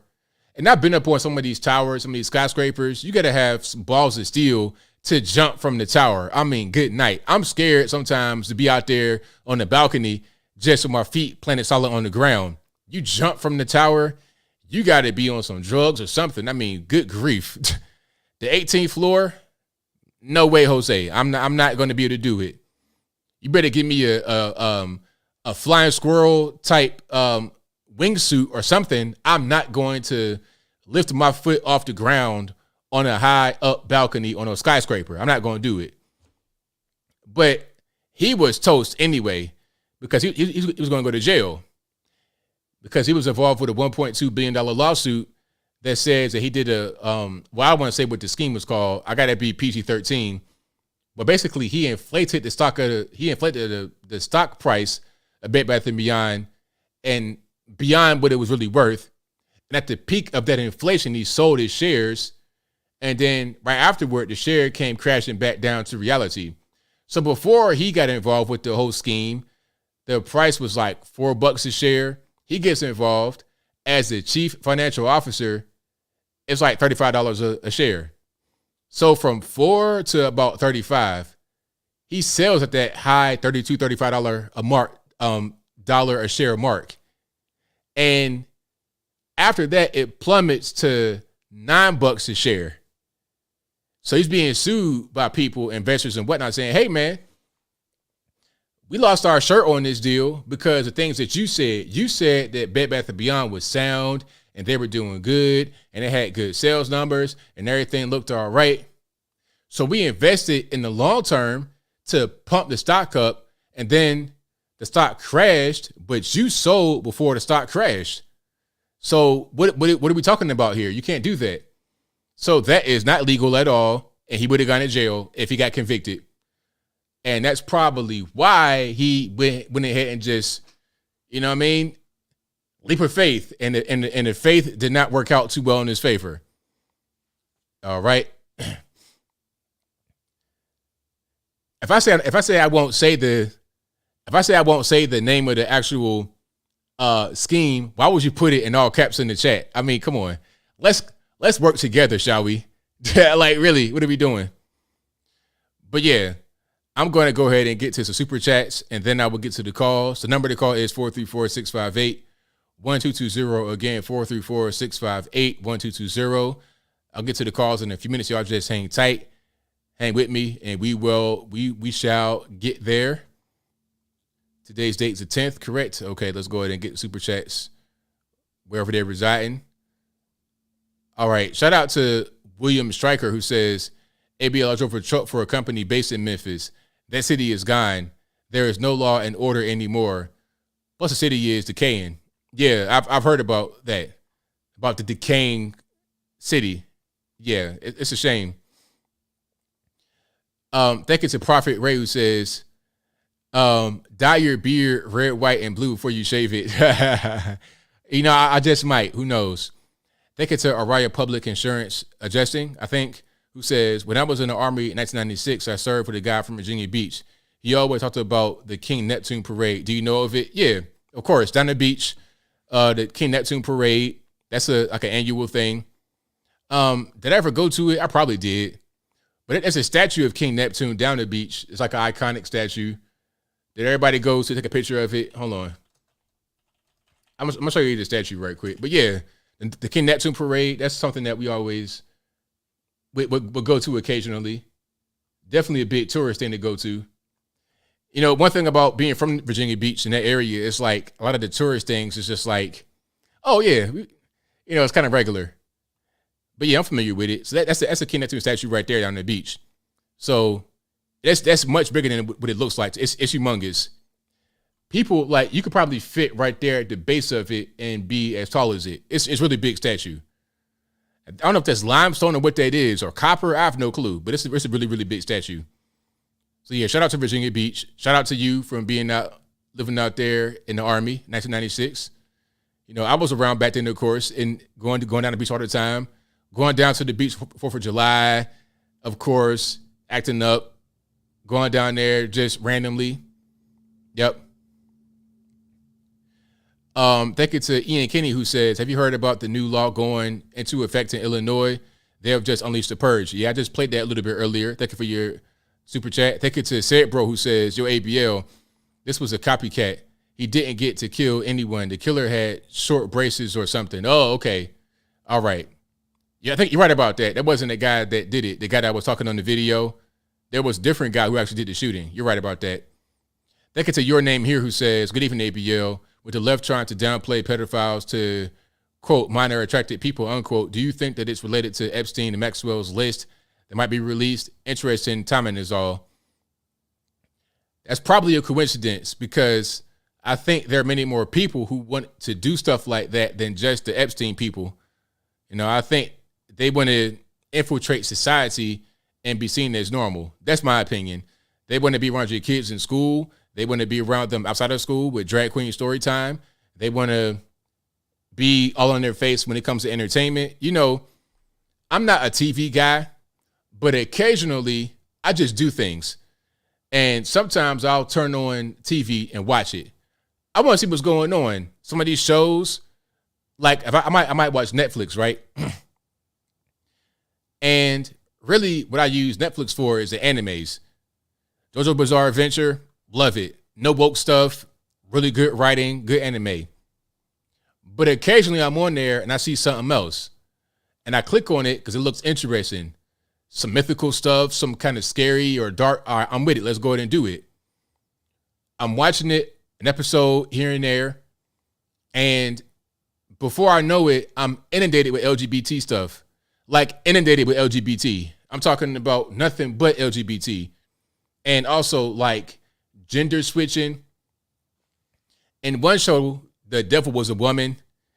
I mean, it's just obvious attempts to try and normalize things that aren't. And you know what? I saw the trailer for Little Mermaid. I would play it right here, but I don't want to get a strike because I know they're going to strike me. But the Little Mermaid is Halle Bailey. I'll post a picture of Halle Bailey, not Barry. Halle Bailey. She's like 22 years old. How old is she actually? She is 22. That's right. So she has become a Little Mermaid. Now, I think Halle Bailey to me, I don't know about anybody else, but Halle Bailey and her sister Chloe are absolutely drop dead gorgeous. I'm talking about just perfect, beautiful. Like, that's my opinion. Some guys think she has really crazy eyes. If they're set far apart, I like it. I don't care. But as Little Mermaid, I'm not convinced. I'm not convinced as Little Mermaid. So this is her right here as Little Mermaid. Hold on. Let me put it on the screen. I think, I'll put it to you this way. I saw some of the Little Mermaid cartoons, movies or whatever, and I saw the regular white Little Mermaid. So from my point of view, seeing her looks beautiful. Don't get it twisted. I mean, like, I ain't talking about that. But as Ariel, I don't know if I see it. I don't really understand.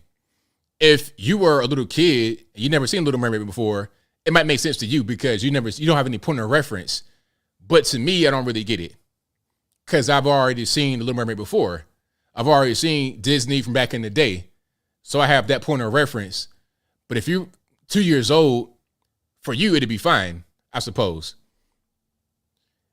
But yeah, hey, man, like I said, everyone has their taste and what they like. But Halle Bailey, like that's one of the most hottest women in the game, in my opinion. But like I say, I'm different. Everybody's got their own opinion, so don't shoot me for saying my opinion. However, as Little Mermaid, I don't know. I just don't know. Like I said, that's not Halle Berry. That's Halle Bailey, 22 years old. Halle, that's Halle, and Bailey, Bailey, not Berry. So they're trying to reinvent Little Mermaid. They're trying to put a lot of the racial stuff in there. And that's what I'm talking about. I don't like all that stuff they're trying to do with the race swapping. I want to see her in an original movie with a strong character. Like, build a new franchise, a new movie, and make it be the equivalent of Little Mermaid in popularity. That's what I want to see. I don't want to see a recycled character. Like, I saw a woke comic book, and it had a Wolverine character that was a woman. It's like, okay, you got her in the same Wolverine outfit, the same expressions, the same everything, with a different body. It's like, make a brand new, make a new character that can have some of the same powers, but don't make it be the same person. I don't understand. Have everybody have their own identity. It's just weird. So hold on. I'm gonna show you Halle Bailey again. Then I move on. I gotta, because people were saying, oh, is she hot? I don't think so. Hold on. Now, wait. Can I find an appropriate picture? It ain't that really crazy. All right. There we go. That's better. Okay. So this is Chloe and Holly.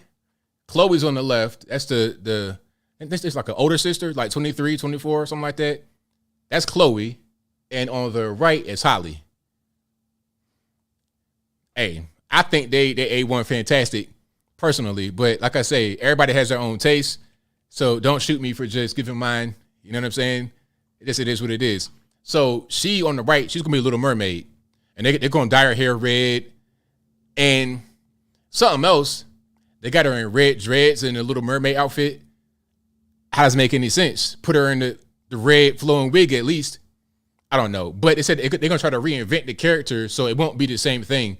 Different race, different hair texture, different voice, more soulful. If you're, like I said, if you're a little kid, you probably won't know the difference. But if you're me, you've already seen Little Mermaid before. You're like, what's this? But I digress. I'm getting way off track. Super chats on that. Let's get back to those. All right, let's go back to it. Where was I? Okay, thank you to Joe84, who says, do you think a Republican can win a major with major city, major state with a law and order campaign with all the crime happening in Democrat-run cities? That's a good question. I don't think so. I don't think so. That's not really.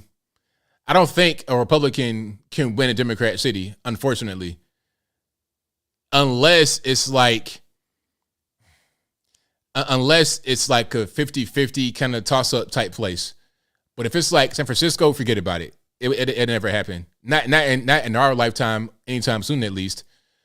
Apu says, we remember the 3,000 souls who were murdered on 9/11.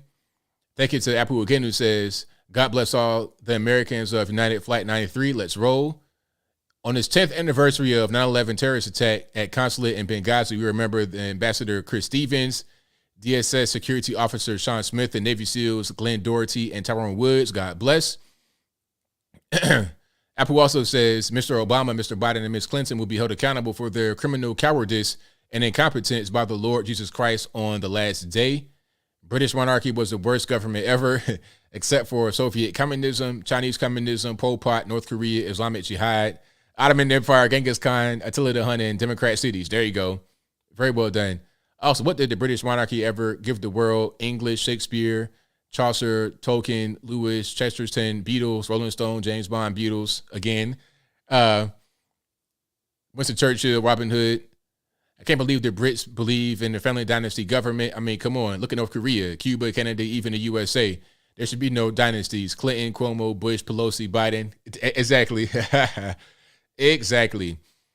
Also, God bless J6, MAGA, Patriots, and DC jail solitary, ABL, UC, White House, Monkey, Pox, Czar, Creepy Weirdo. Yeah, I saw that guy. So, the White House Czar, the monkeypox czar. Hold on. I'm gonna put this guy up right quick, y'all. Please give me a second to find Big Homie.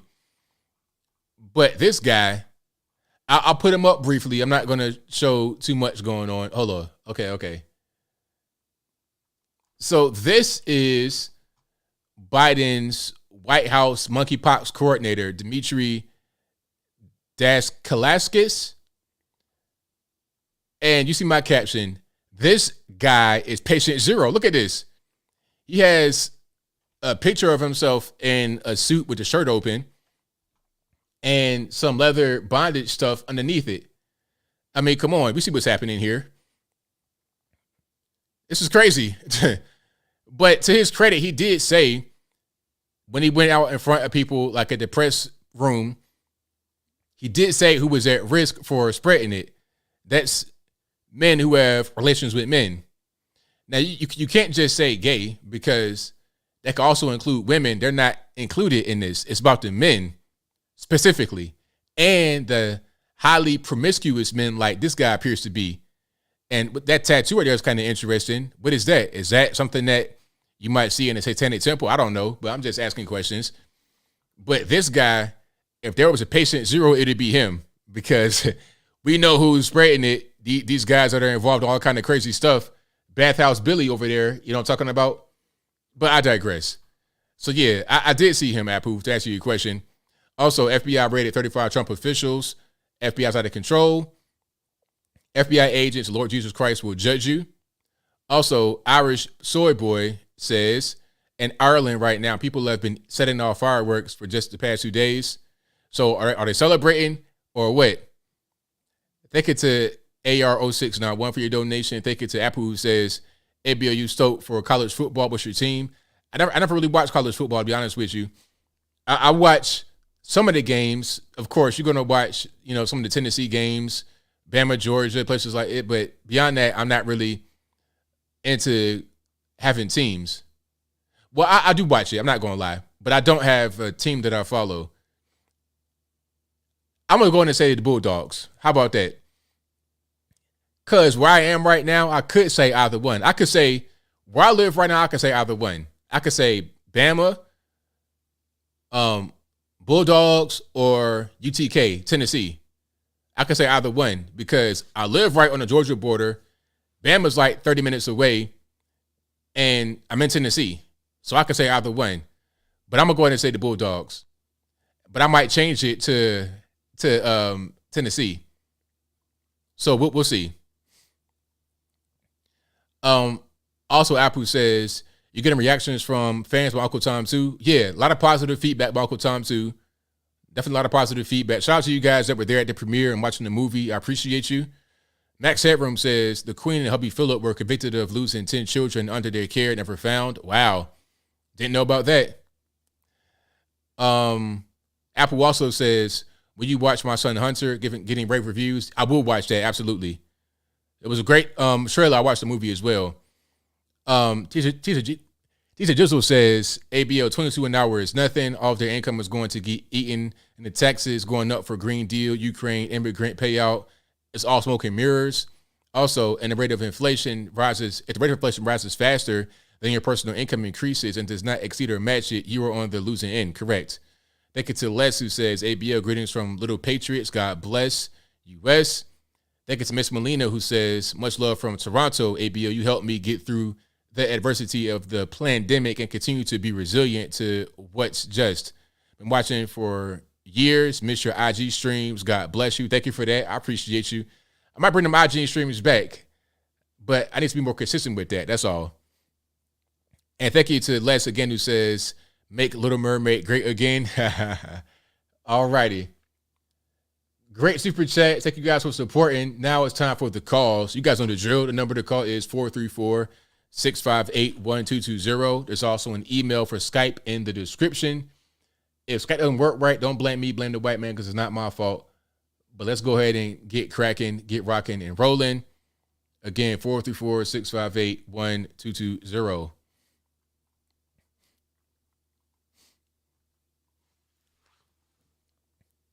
860, you're the line. Who I'm speaking to? Hey, ABL, it's F&A Ranger Xbox. All righty, man. What's going on? Hey, brother. I want to talk about the mayors in the liberal cities and the illegal aliens, but before I do, are you aware of Fox 29 out of Philadelphia reporting on a Philadelphia cemetery that's overwhelmed by young dead black kids being shot? They called it gun violence, but I call it black-on-black violence in Democrat cities. Tucker Carlson mentioned it, too.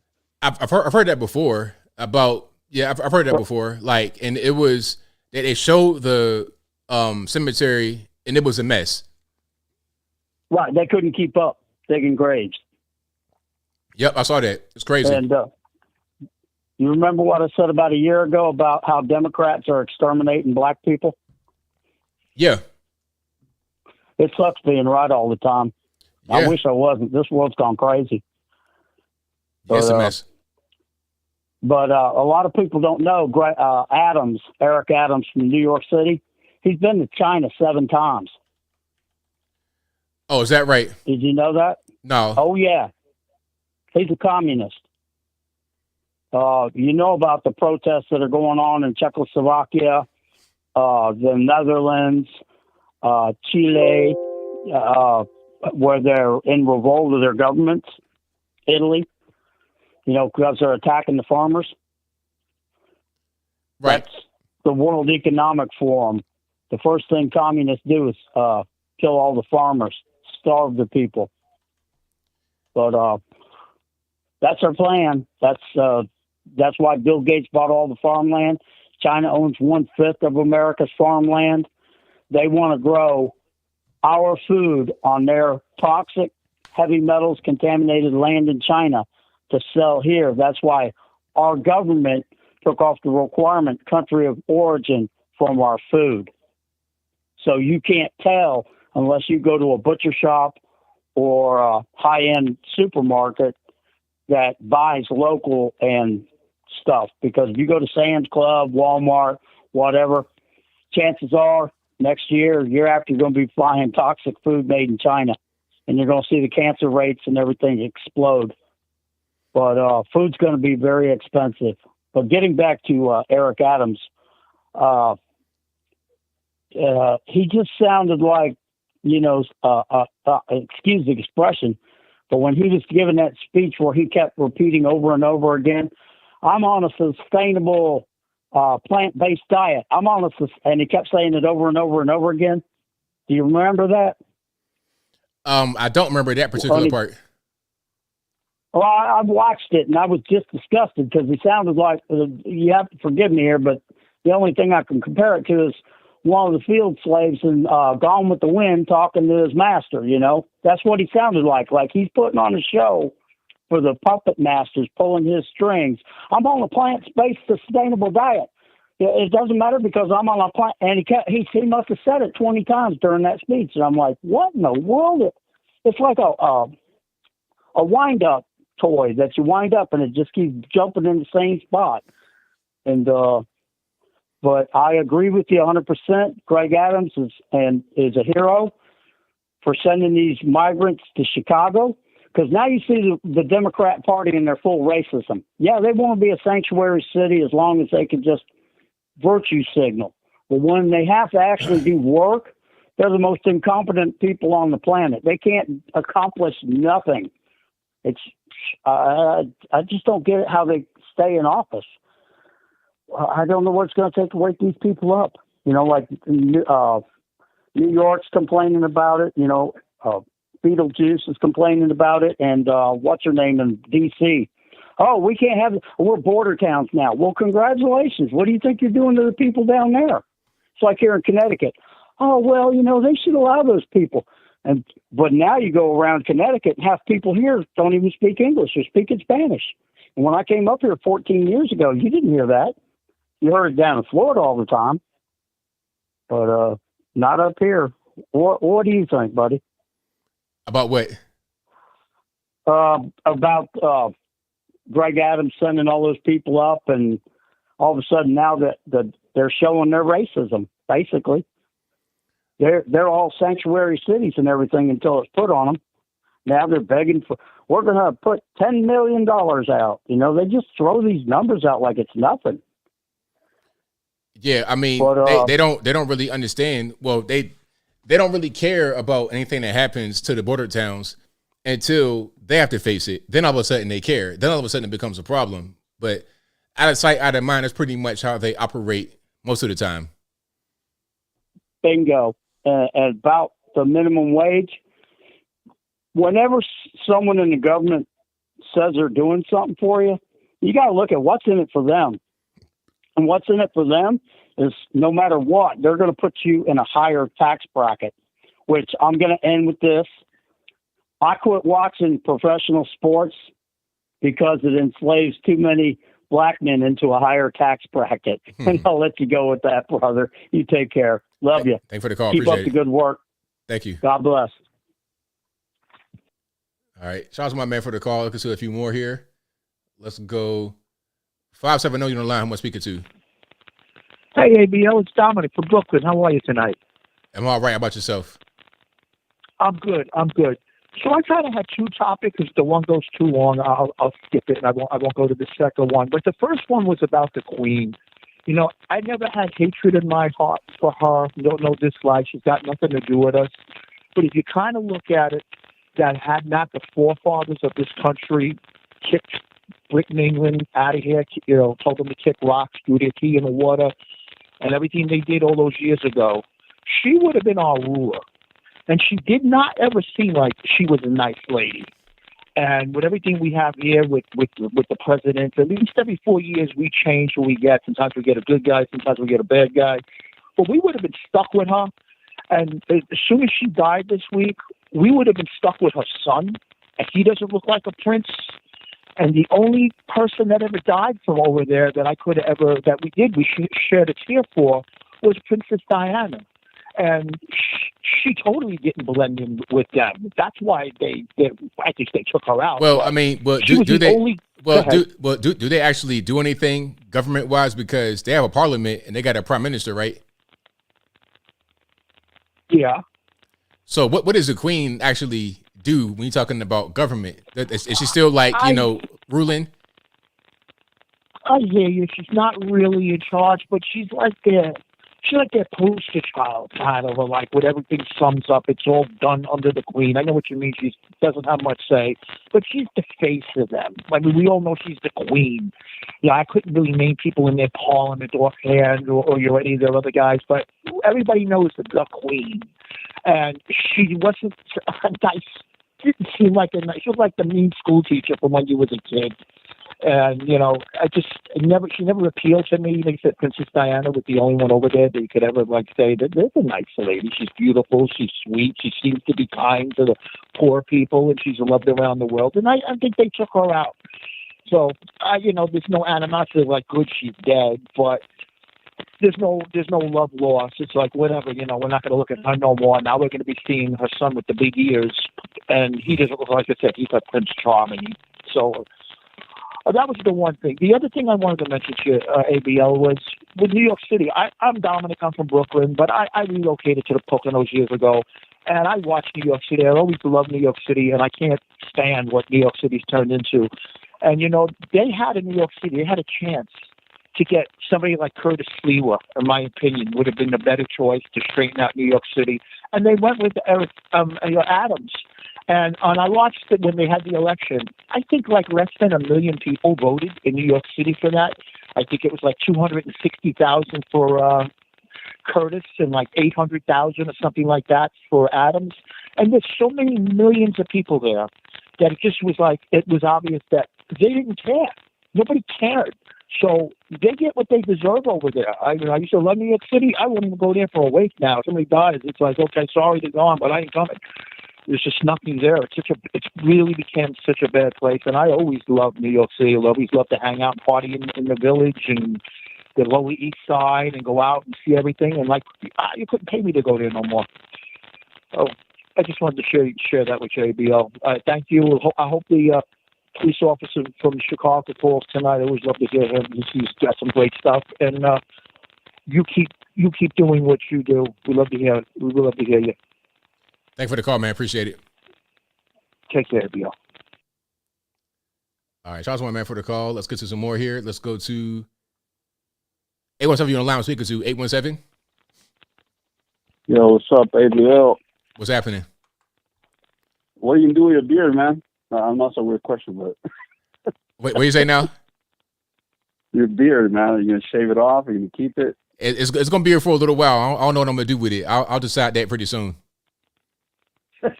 Yeah. I made a comment, man. I was like, if you're gonna shave it, like dye it red, white, and blue for us, man, before you shave it. That'd be awesome, man. Anyway, have a nice night, man. That's all I wanted to say. All right, thank you for the call. All right. Shout out to the caller. Like some calls got static. I don't know why. I don't understand what's going on. 507 on the line. Who am I speaking to? Hi.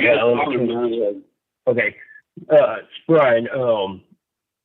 First off, I want to say I am from Illinois originally, and I couldn't be happier that I moved out when I did in 2017. Because this stuff with the no bail, I still got family there. I'm terrified for them. I mean, this is scary. Oh, yeah, second degree murder, we'll let you go. Yeah. No. Another thing, with your beard, you should do what I did. Grow it out. Mine's 7 inches long now, and yeah.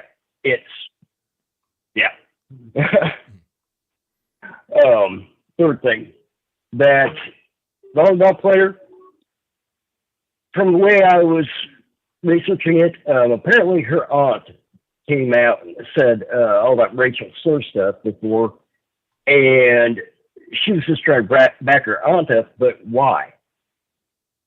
You know it was untrue. Why would you do that? Right. Makes no sense. It doesn't make any sense. I'm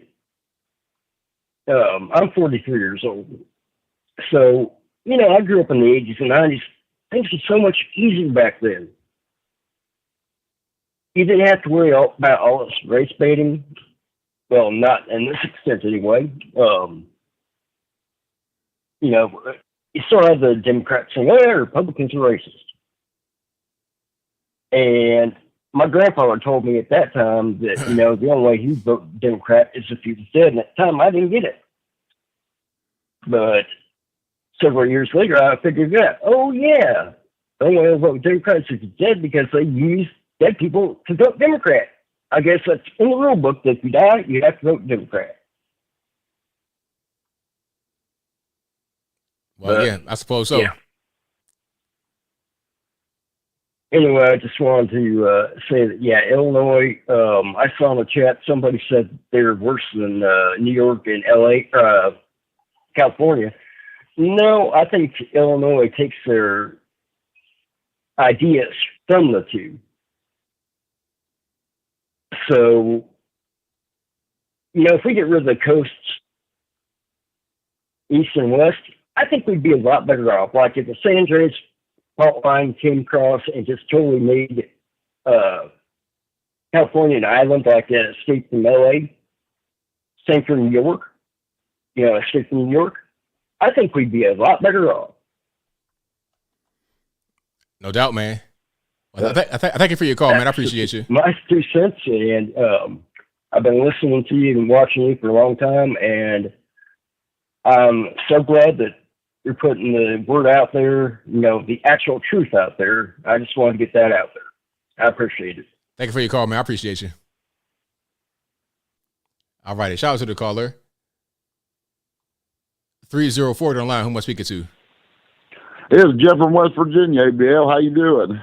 I'm all right, man. How about yourself? I was going to say they were saying you're looking tired tonight. I don't know. I was thinking you're looking a little more glassy-eyed. You didn't take any homemade brownies from anybody today, did you? No, none of that. Hey, you say you like the looks of the Little Mermaid there, did you? Oh, yeah, definitely. I didn't take you for a member of the LGBT half-animal loving community, but hey, I caught a catfish the other day I could introduce you to. I better not say anything about the powdered donut on your beard, or I get kicked off of here. Hey, are there any Irish fans out there today? 26-22, Marshall won. Did they win? Marshall won? Yes, Marshall. Yes, from right down there in Huntington. Marshall went to South Bend, Indiana, and beat the mighty Irish. But that's a big win. But then for Marshall, you got a bus ride home through Ohio, so that's not that fun. Right. Oh man. So, hey, have you heard about this Duke women's volleyball article? That really surprised me when I read that article. And I found out there was a Duke's women volleyball team. that was a surprising part, huh? Listen, that's how much we need to be paying attention to that story. And then you showed a little clip there of Bob Iger, and then Prince Harry was talking about him getting Meghan Markle a job. It'd have been hilarious if he'd have said, "Oh, I just hired this new girl named Kate Middleton." Wow, that'd have been wild. That would have been fun to see, but hey, I was going to talk to you a little bit before I get off here about the New York City border town crisis. Hey, listen, they're going to have, if they're having a problem with illegals, they're going to have to build a wall between Canada and America up there in New York. Yeah, for real. Build the wall around the whole thing. Maybe New York should start busing their illegal Canadians down to Texas. But and then you have Mayor Bowser up there, and then they're asking her, why won't you put the proper blame on the president where it should be. I can answer why. It's because if Mayor Bowser does that, the DNC will make sure she loses her job. Just ask Nina Turner. Yeah, that's true. Because after that, it was pretty much a done deal. That's it. Why does AOC vote for Nancy Pelosi for Speaker of the House? Because if she doesn't, they'll primary her and she'll lose her job, and that's how it is. Right. You got to play the game. So, well, it's been pretty good talking to you tonight, ABL. But I'll say this: there was a little story I thought maybe you might want to bring attention to sometime. Colonel Kathy Beauregard Griffin was calling her troops to civil war. Did you catch that story? No, I didn't actually catch that story. Yeah, you'll have to look that one up. Kathy Griffin talking about Civil War and all this. It's pretty funny. But anyways, man, I'll let you off here. Thought I'd call it and just laugh a little bit with you. But have a good evening, man. I'll get off here and let everybody else have a little bit of fun. Thank you for the call, man. I appreciate you. All right, bye, man. Shout out to my man. Great call. And shout out to Colonel Kathy Griffin. I think I see what he's talking about right here. I see this tweet. Yeah. So here's a tweet. Let's put it on the screen. If you don't want a civil war, vote Democrats in November. If you do want civil war, vote Republican. This is from September the 6th. So, a few days ago. Yeah, Kathy Griffin. I mean, that's pretty much her whole shtick, right? Is to be like this anti-conservative person, super Democrat person.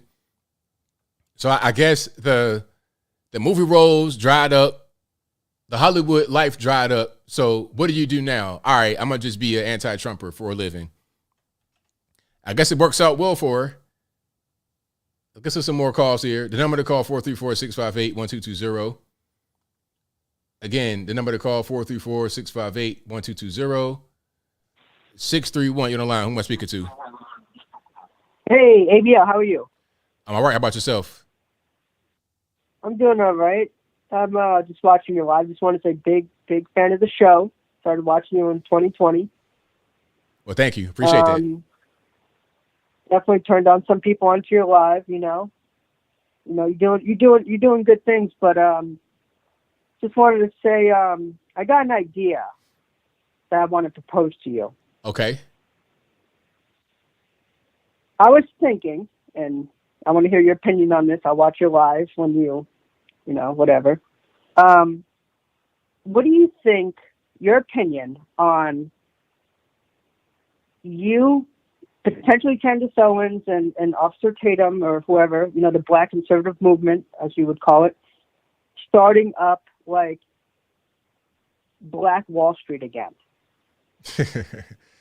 I mean, that would never happen again because Black Wall Street, okay, now I need to do a little bit of educating here, not just for you. I'm talking about for anybody that's watching, because Black Wall Street was just, what it was a black neighborhood in Tulsa, Oklahoma.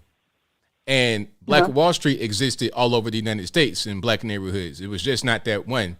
It was the one that gets the most attention because there was a race riot and it was destroyed. But see, people don't talk about was that Black Wall Street in Tulsa, Oklahoma was rebuilt 5 years later, and it lasted for 40 more years until integration, when black folks voluntarily abandoned it. That's why it can never happen again, because we voluntarily abandoned it. How can you have something like that to return when the only reason why I left is because we left it? You see? And here's something else, more education for anybody that doesn't really know. When Rosa Parks was doing the whole thing about, sitting in the front of the bus and all this and that, that was a plan. That was a planned thing. It wasn't just like she just happened to sit there and didn't want to get up. She was used because she was elderly and whatnot. It was part of a plan to protest against segregation. We didn't really need to do that because we had our own black bus lines. What's the point of protesting to sit on the white bus in the front when you have your own bus line? You see what I mean? So when integration happened, it kind of killed you can't have that Black Wall Street, Harlem, New York City. You can't have those come back because we had to kind of be in those places. And even when we had our own neighborhoods and had our own stuff, it was like, nah, let's go over here to the white stuff and take part of that. Negro League, same thing. When Jackie Robinson crossed over, he was a traitor. He was a traitor for leaving because we had our own baseball league. So it never happened again. All right, well, let me ask you this. Do you think you would agree that the Black conservative movement is a very small movement? Yes.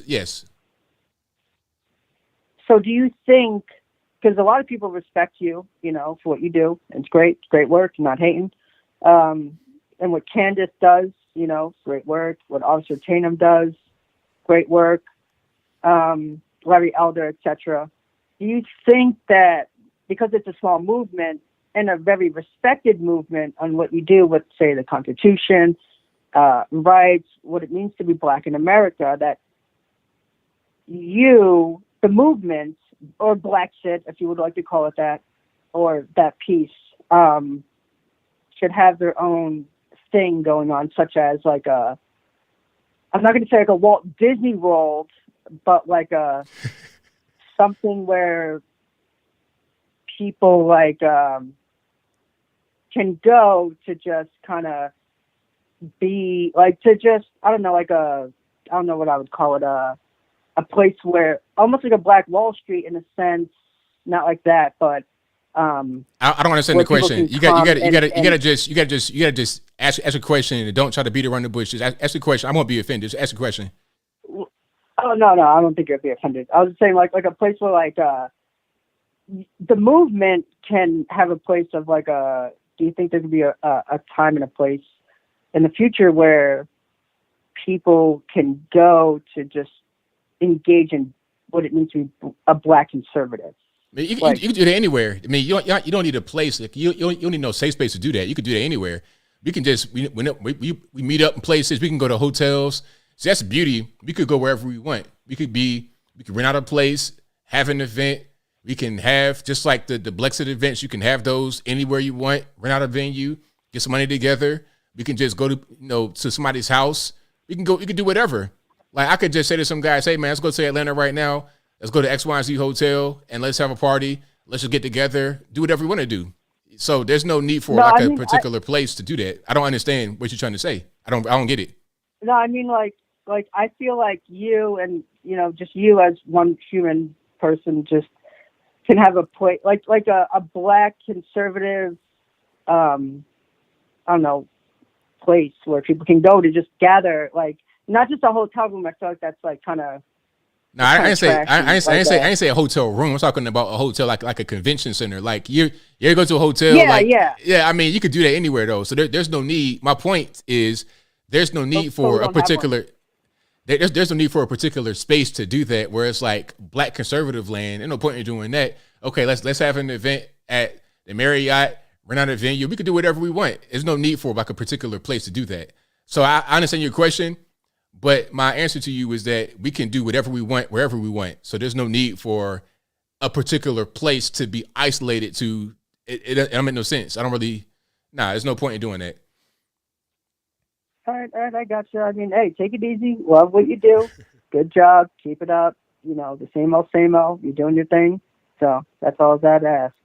All right, thank you for your call. I appreciate you. All right, take it easy. They do have those, like the RNC, they have stuff like that, like a Black resource center, but I don't really see I guess it could be cool for certain things, but as far as us and people that I know what we do, we're everywhere. We go all over the country and do whatever we want. You know what I'm saying? If I know some guys in Miami, like, hey, let's go do X, Y, and Z. And it doesn't have to be a Black only thing. You can have anybody come through.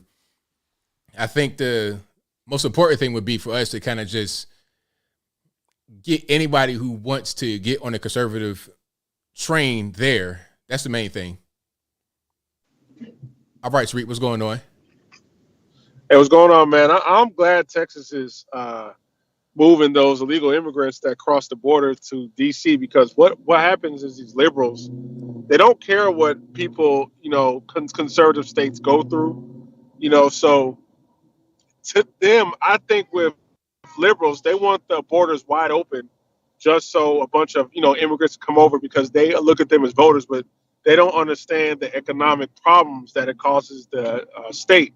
So I'm glad that Texas is putting that burden on DC, and it's funny that the mayor is whining about it, but it's like what most people, black people, whine about when the prices go up and things of that nature, or they want to talk about gender issues, or black men talk about how they can't be men. Well, you keep voting for these Democrats, so they gonna change.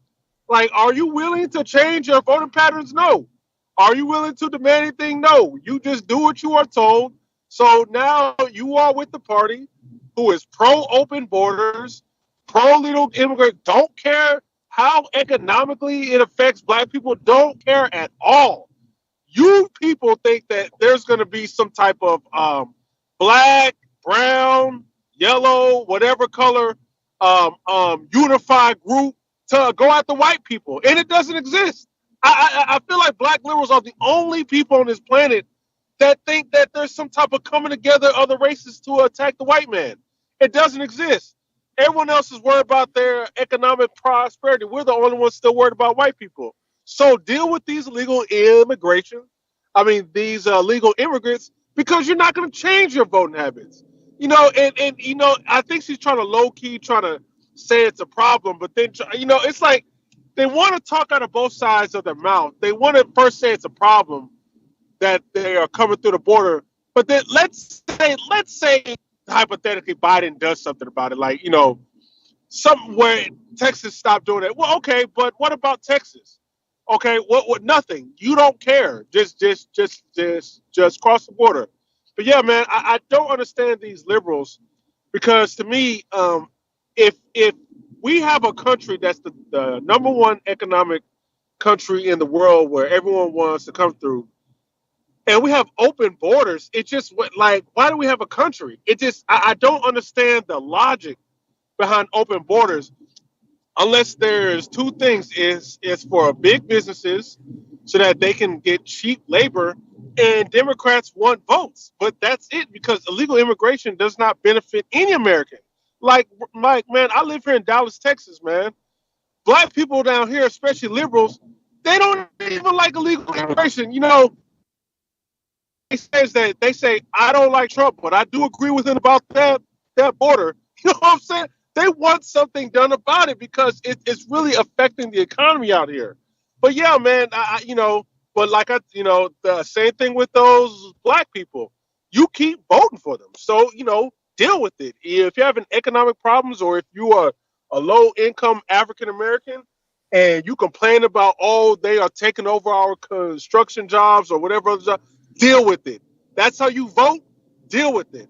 And, the other thing I want to say is this, man, with that Aries Spears and Tiffany Haddish situation, man, that was a nasty video, and I'm not condoning that video, but I'm also not blind as to the reason why Aries Spears would blow up like this, because you got to understand, Aries Spears is never in the media, man. And I feel like this is like a retaliation for what he said about Lizzo. Yes. Once again, I'm not condoning that video, but we can do two things at once. We can condemn the video, but then also keep our eyes open on the agenda. This is a straight up retaliation.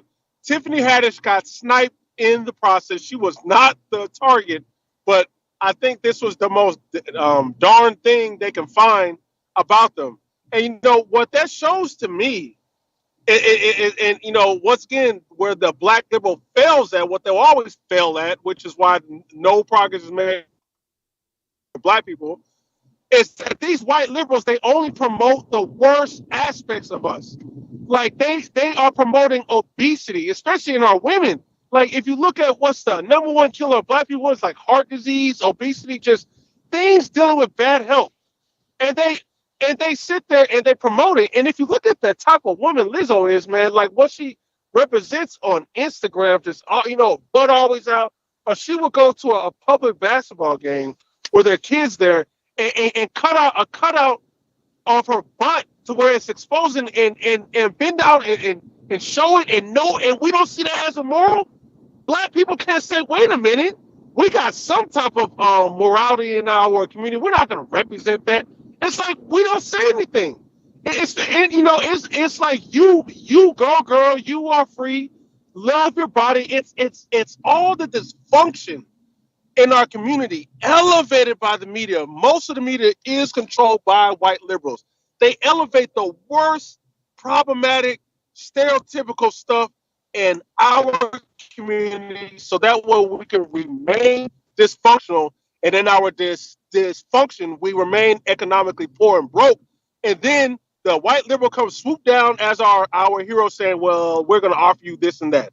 And I don't know when black people are going to wake up against this, but all the little police brutality stuff that they always talk about, all this black-white racial income gap, none of that is ever going to close until they wake up and they start putting some political pressure on the Democratic Party, start demanding things, and then if they don't get their needs met,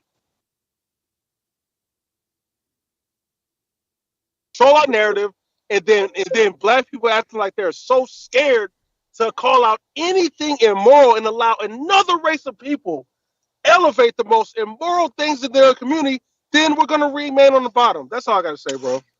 Thank you for your call, man. I appreciate you. All right, take care. Great call. Very, very good call, as always, from my man Tariq. All right, let's go to...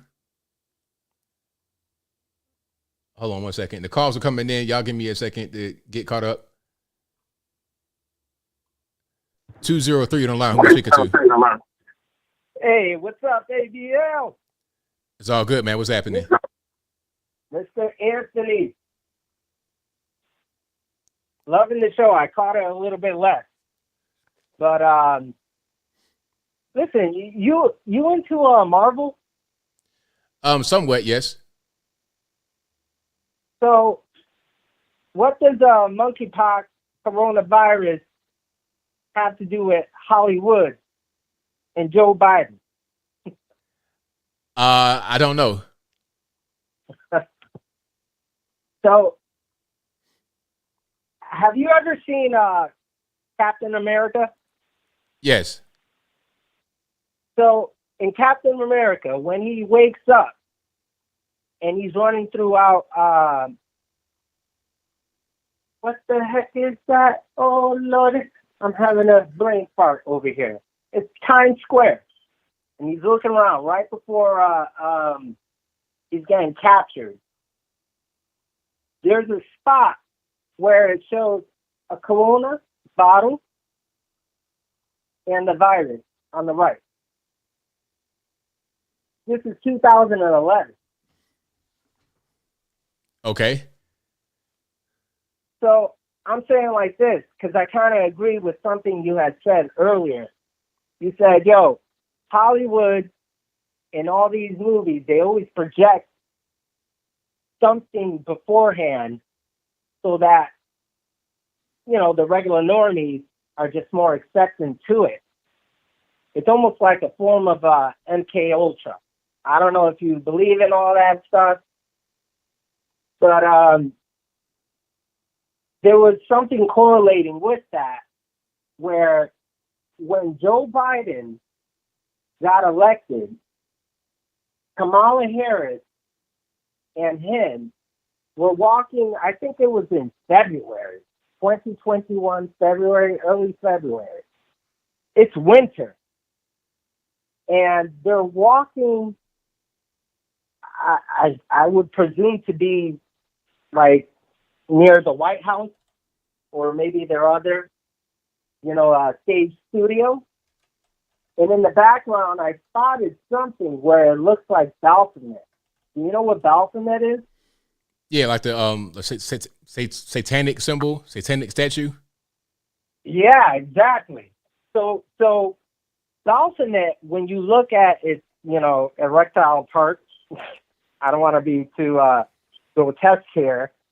It's actually the symbol for ambulance. Okay. So it's the serpent on the rod, which is correlated with the biblical thing when Moses said, hey, we gotta, kind of like, we gotta heal yourselves from this sin that you have done.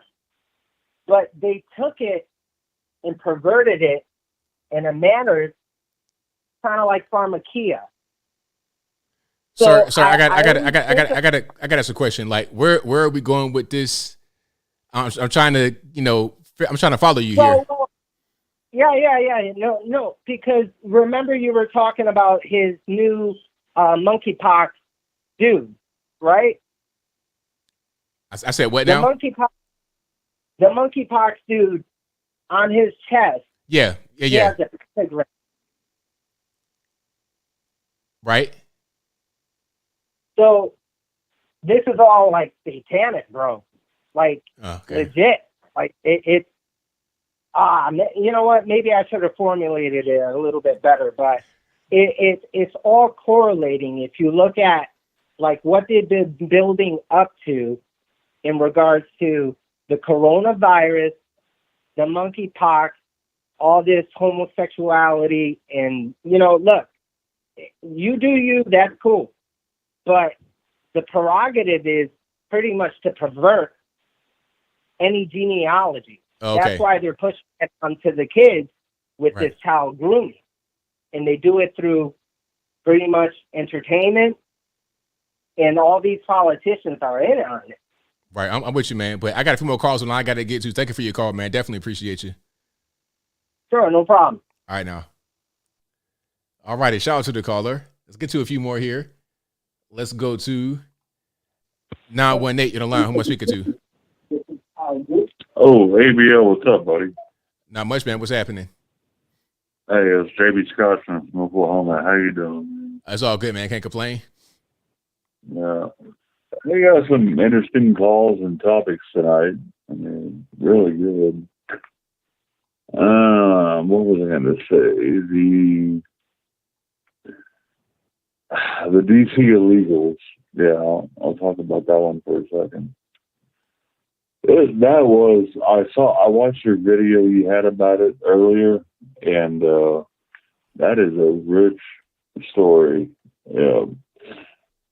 Mayor Bowser and whoever the heck that city councilwoman was just complaining about it. It's like, well, here you go. What you want? What you vote for is what you wanted the orange man out. You wanted the border wall to not get constructed. Okay, well, there you have it. Yeah.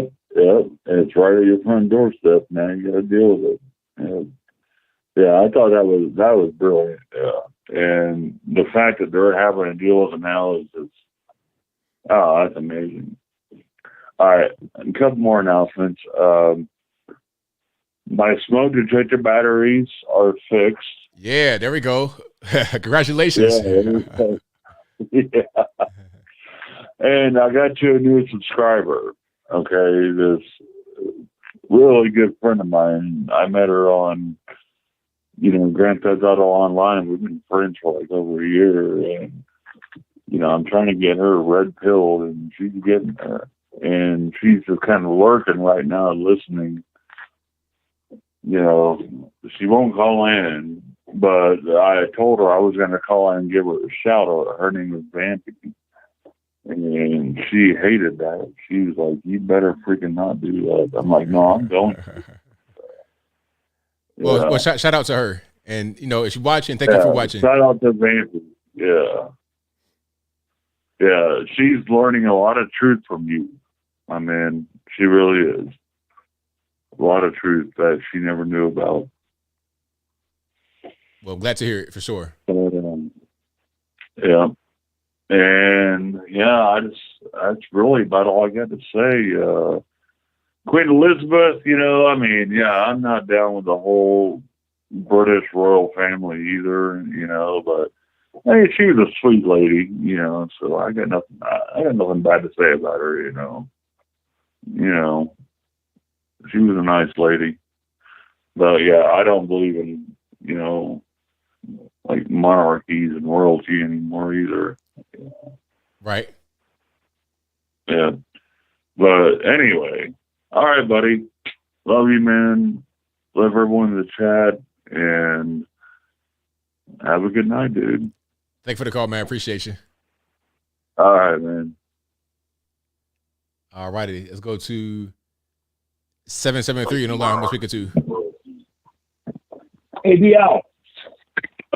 It's your retired Chicago police officer friend. How you doing? I'm all right, man. Can't complain. So I just wanted to make a few points. First of all, the gall of Mayor Lori Lightfoot. They sent all those immigrants or those, those immigrants here.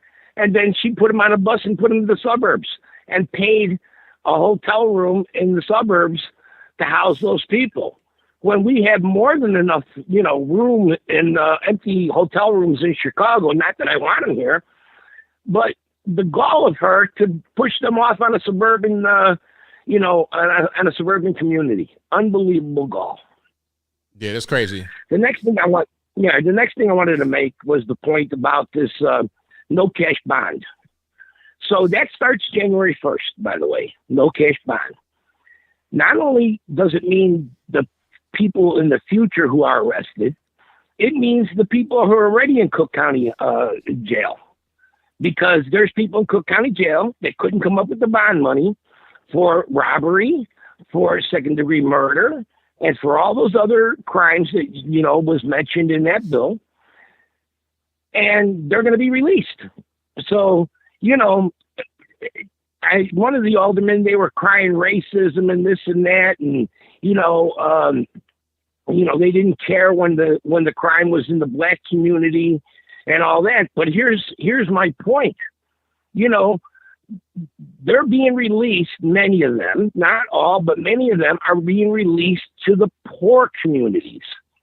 So the uptown area is a very mixed and white community that's very poor, where a lot of people get arrested and the crime is high. Then there's, the South Side places in Chicago that's mostly black. And that's really all these people are being released to. The criminals, no matter what race they are being released to the communities that are the poorest and that have the highest crime. And that's who's going to have to deal with that.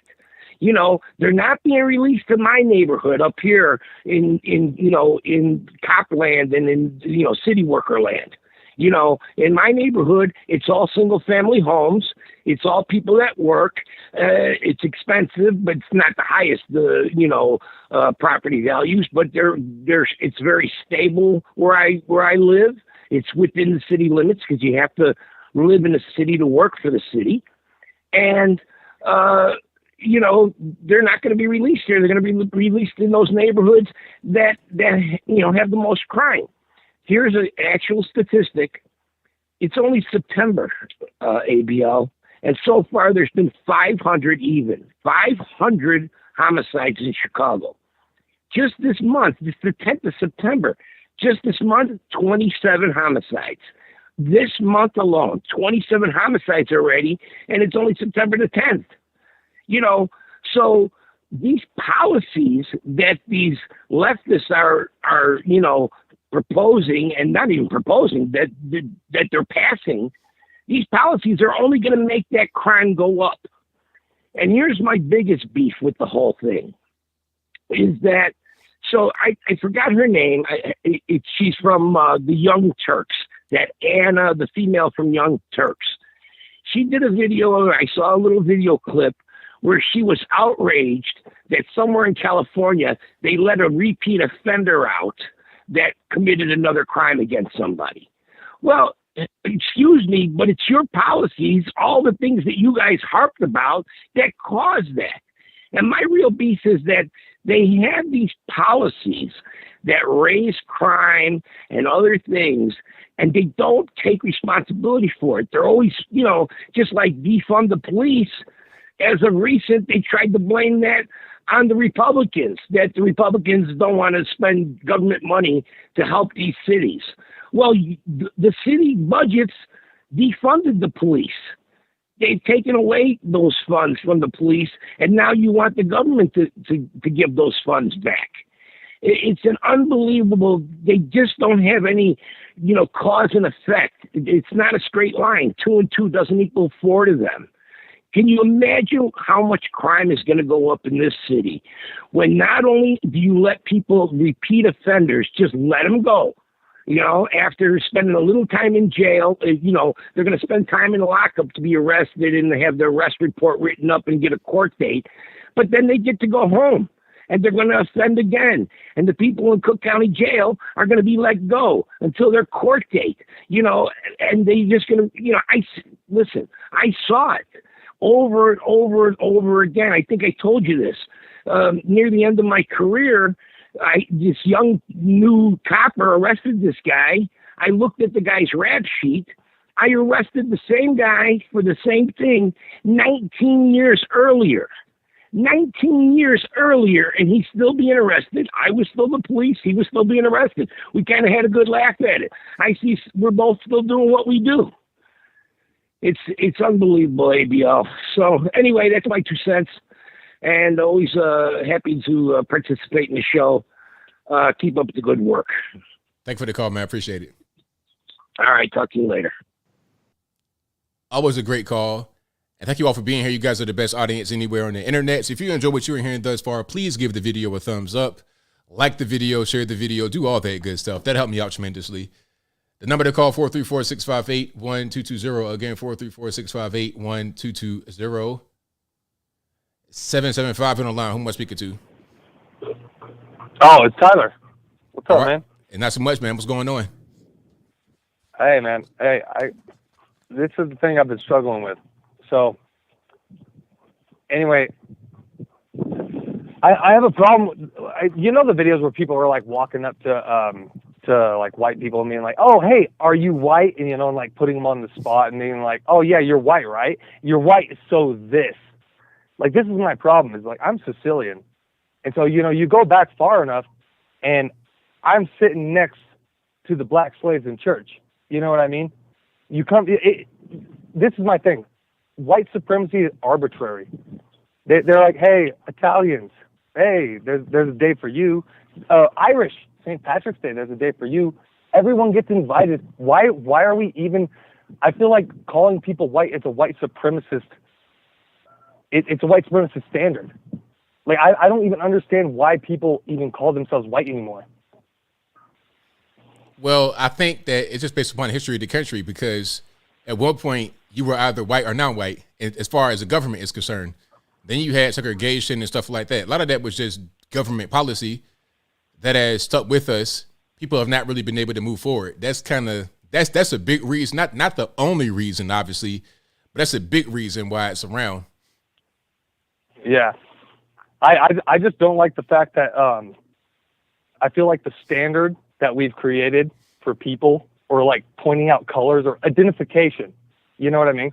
It's all based on that standard of white supremacy. You know what I mean? Whereas, as opposed to like being like, oh, you're fair skinned or dark skinned. You understand what I'm saying? Because I mean, The Little Mermaid, I watched that. I didn't even know fucking Kaepernick was black. Well, you can't cuss on the show, boss. Sorry, man. Sorry. No, I didn't even know Kaepernick was black. I was sitting at a bar. They're like, he's kneeling. I'm like, why? They're like, oh, because of like Black Lives Matter and stuff. I'm like, he's not even black. And they're like, no, he's half black. And I always thought Kaepernick looked a lot like Jesus. So chalk one up for BLM. But I don't know, man. That's my struggle right now, man.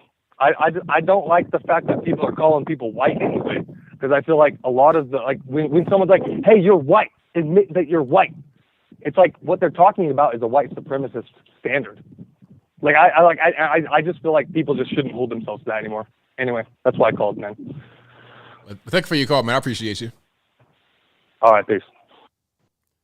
Okay, I can kind of see his point, that we should kind of move forward. But, I mean, realistically, are we going to do that as far as like the racial categories? I won't be satisfied with us being able to acknowledge differences but get along better. That's what I will. And I think we do a good job of that as far as most normies in America. 860 on the line. Who am I speaking to? Hey, ABL, how you doing? It's Sonia. All righty, I'm well. How about yourself? All right. I just wanted to vent about New York a little bit, if I may. Go for it. You had a caller some calls back saying that he thought that Curtis Sliwa would have been a good choice for mayor, but it's too late for that because everyone went for Adams, which kind of shocked me a little bit because all of this took place after the pandemic. And for sure, with all the mandates and everything that was going on because of the pandemic, not so much the crime and all that other stuff, I'm pretty sure they would have ignored that, no problem. But I didn't think they would ignore how the Democrats proved themselves to be with COVID, with the mask mandates and the kids not being in school and then forcing people to get vaccinated. I just thought it was weird. So that's over with. But unfortunately, it seems to me that the same is going to happen with the governor. And they always talk about these red waves, but I don't think they're going to reach these shores. I came across some statistics, and it said that Hochul holds a majority of support, and the numbers were for Hispanics 59%, and for blacks 72%, and then for whites it was down the middle, like 44% apiece. And another thing is that I'm aware of who's running for governor in Arizona. I think it's Carrie Lake. She's amazing. I'm aware of what happened in Virginia, at least a Republican won there. I'm aware of all these other things, and I didn't even know who was running against Hochul. So I guess that's not a great sign. I didn't even know who it was. Is it Lee Zeldin? Yeah, that's his name. And I only knew that when I found these statistics. Right. And I'm thinking he is endorsed by Trump and all that, but he must not be making any kind of commotion to get people amped because, like I said, I hear more about Carrie Lake in a totally different state than I do about him. And someone had told me, people are not happy with the crime, they're not happy with this, they're not happy with that, but they just won't vote Republican. And that's just a realistic thing. I know it happens in other places, but it's never going to happen in New York, is it? I don't see that happening anytime soon because people are just they're too far gone into it. They are too, I guess you would say, brainwashed or unwilling to go a different direction for some reason. And like I said, I know people are stuck in their ways, but I thought that the pandemic was shaking things up and was going to open eyes. I mean, I hear that people are still wearing masks there, voluntarily, and that they're all paranoid about monkeypox. Yeah, when monkeypox first came on the scene, when they first started talking about it, I saw an uptick in mask wearing. It's like, people are just, as soon as are you kidding? Yeah, you see, they've been programmed already. The programming took like that. You heard mask because of an illness. It's a whole different illness. Comes out, okay, I put a mask back on. It's like you ever see that meme of the horse that is tethered to a plastic chair and doesn't move? The horse could, that's exactly how a lot of humans are trained. Good grief. And then did you see the person that's in charge of the monkeypox, whatever title they gave him, monkeypox czar? It's like Patient Zero himself. He looks like the guy that's in charge of some other thing, nuclear energy, except that one wears a dress and identifies as non-binary. I mean, the whole administration is a circus act. Right. It's crazy. Anyway, you did a video about the BYU, and it was that race hoax. And while you were, reading the article, I was stumped when I heard the quote about BYU saying that they're committed to zero tolerance of racism, and they sincerely apologize, blah, blah, blah. And I thought to myself, well, you know what I would do? I mean, this guy who was, I understand, escorted from the stands because of this false accusation, I would hit him with the biggest lawsuit known to mankind, and it would say that I'm committed to zero tolerance of false accusations of racism. Yeah, definitely. Because, I mean, you can save your apologies. I'm sincerely going to sue. Yeah, because that allegation can damage somebody for their whole life beyond just that moment where it happened. It could stay with them forever. Because like I was saying, the allegation, once it's out there, people don't always hear the backstory. They don't hear the follow-up. Just like the whole Juicy Smollett thing. Some people, even though you had the Dave Chappelle special, you had the guys go on TV and get interviewed, some people still think that actually happened. Yeah, and then that Bubba, whatever, the NASCAR.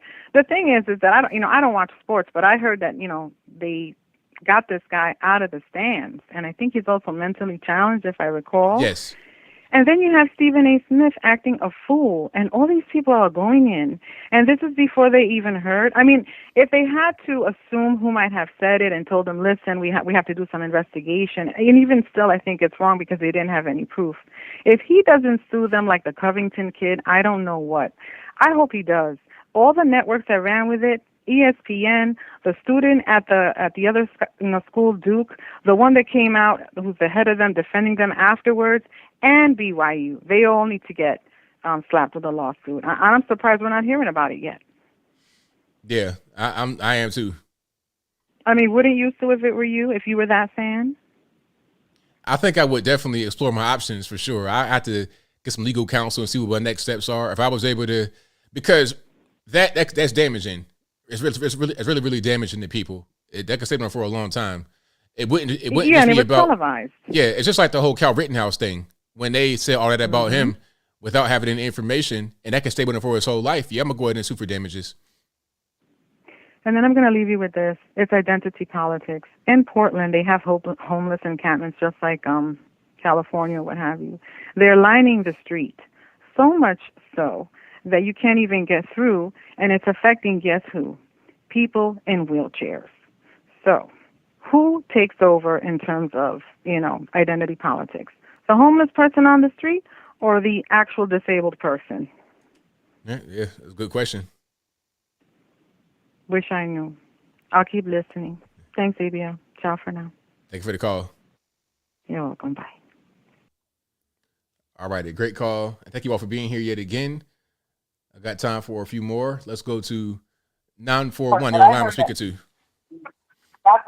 Hi, this is Tim W. Talked to you earlier in your program a few months ago. I love what you do. Queen Elizabeth, I wanted to talk about her for a minute. This lady, 70 years, avoided any personal scandals. And that's incredible. Our politicians can't avoid a public scandal for 5 minutes hardly. And, Memphis, the official in Memphis that stabbed a Republican reporter, none of that was reported. There was no reporting on him being a Democrat. Stabbing a Republican reporter, that was just crazy. The brainwashing is real. Oh, yeah. Some have really drank the Kool-Aid, and there's no way to get them back. They still believe the Russian collusion hoax was real. And I just think, I want your opinion, I just think these people are beyond reaching, or is there any hope for some that they're just so far, out there with the news media and the lies that there's no way that we're going to be able to reach those people? Well, I mean, some may be able to be reached, but I think the majority may not be able to. But if we can reach some, I think that's a good start. That should be where we kind of focus on. Right. And what we do is we focus on the facts and not the parties. Do you want higher gas prices? Do you like, the open borders, the inflation? This was never under Orange Man. Everybody, Orange Man bad. Even the people I work with, great, knowledgeable people. They own a business. They employ 50 people. We make bike racks and boat accessories. I'm not trying to give them a plug, so I won't mention their name, but they're just really good people, but have such Trump derangement syndrome that the media has pushed all these years. None of Trump's children, none of them, they've never done drugs. They work hard every day. Unlike the Bidens that's been living off the public teat for 50 years and making millions, like so many more, and it's just crazy. And the Stacey Abrams, she has been an election denier. She never conceded the Georgia election. I'm from Georgia originally. I live down here in the free state of Florida. And people down here still drinking the Kool-Aid from MSNBC saying that, DeSantis is a book burning Nazi and all this. Look, dude, you live in the most free state, best economic growth, and who do you think did that? It wasn't a Democrat that did it. Can you imagine Andrew Gillum, the one that was caught with the crack and the male prostitutes down here in Miami? You think he would have run this state the same way? I don't think so. Anyway, so that's all I had to just rant about for a minute. But I appreciate your show. You're doing a fantastic job, and we just keep up the good work. You, Brandon Tatum, Black Conservative Perspective, and a lot more. You guys, I listen to you all the time, and you're just doing you're doing God's work. I know you're not a religious person; you are spiritual, but you just doing the good work, man. And just keep up the good work. Thank you for your call. I appreciate you. Thank you. Keep it up. Bye. All right, a great call. Let's go to 262. You know the line. Who am I speaking to? I listen to you all the time, and Hello? Yes. Can you hear me? 262? I know you're not a religious person. This is 262. How are you in ABL? I'm doing all right. About yourself? Not too bad. I was just wondering, has that movie My Hunter Biden come out yet? I believe it's out. I think it came out on Wednesday of this week. Have you seen it yet? I've not seen it yet. I was just wondering about that because I've been on your show a couple times and I made jokes about corn pop. I just thought it was pretty funny about that they actually brought corn pop into the mix in the movie. Yeah, that so was I was hoping definitely that you had seen the movie. Yeah, that would be pretty funny. Yeah, that was a good surprise about the whole corn pop thing. I really enjoyed that part. Yep, I look forward to that as well. Definitely. All right, well, that's all I was wondering. I don't want to waste none of your time. You have yourself a good night, sir. Thank you for the call, man. Appreciate you. Good night. All right, I'll check it out. I'll go ahead and buy it. Somebody says it's free somewhere. I'll go ahead and buy it. 773 on the line. We're speaking to. Hey, ABL. First off, ABL, have you seen the Mind of Jamal's video explaining what a pedocrat is, specifically anyone who voted for Joe Biden fully knowing that he did naughty things with his own daughter via the Ashley Biden diary, and denied that because some fake news media covered it up. Yeah, I've not seen that. Okay, please do check the video out, and any of your troll callers like Ivan, who comes around and tries to defend Joe Biden point blank because CNN said so, kindly use that word to define them as a retort, because that's pretty much the definition of what they're doing. But once you see the video, you'll get the full definition of what it is. Right on. Okay. Anyway, have you been following closely on these FBI stories and scandals, even from the warrant to now them raiding 50 plus Trump supporters and allies, and maybe even coming after us next? I've read about the Trump supporters that they raided, and then I read about some of the Trump allies. So I think there might have been two separate incidents, right? The Trump supporters and then Trump allies. It was two different raids. Well, there are 50 plus of them. Initially it was 35, but they're kind of interconnected. Anybody who has any type of connection to Trump, like Rudy Giuliani, and even going back to raiding Mar-a-Lago again.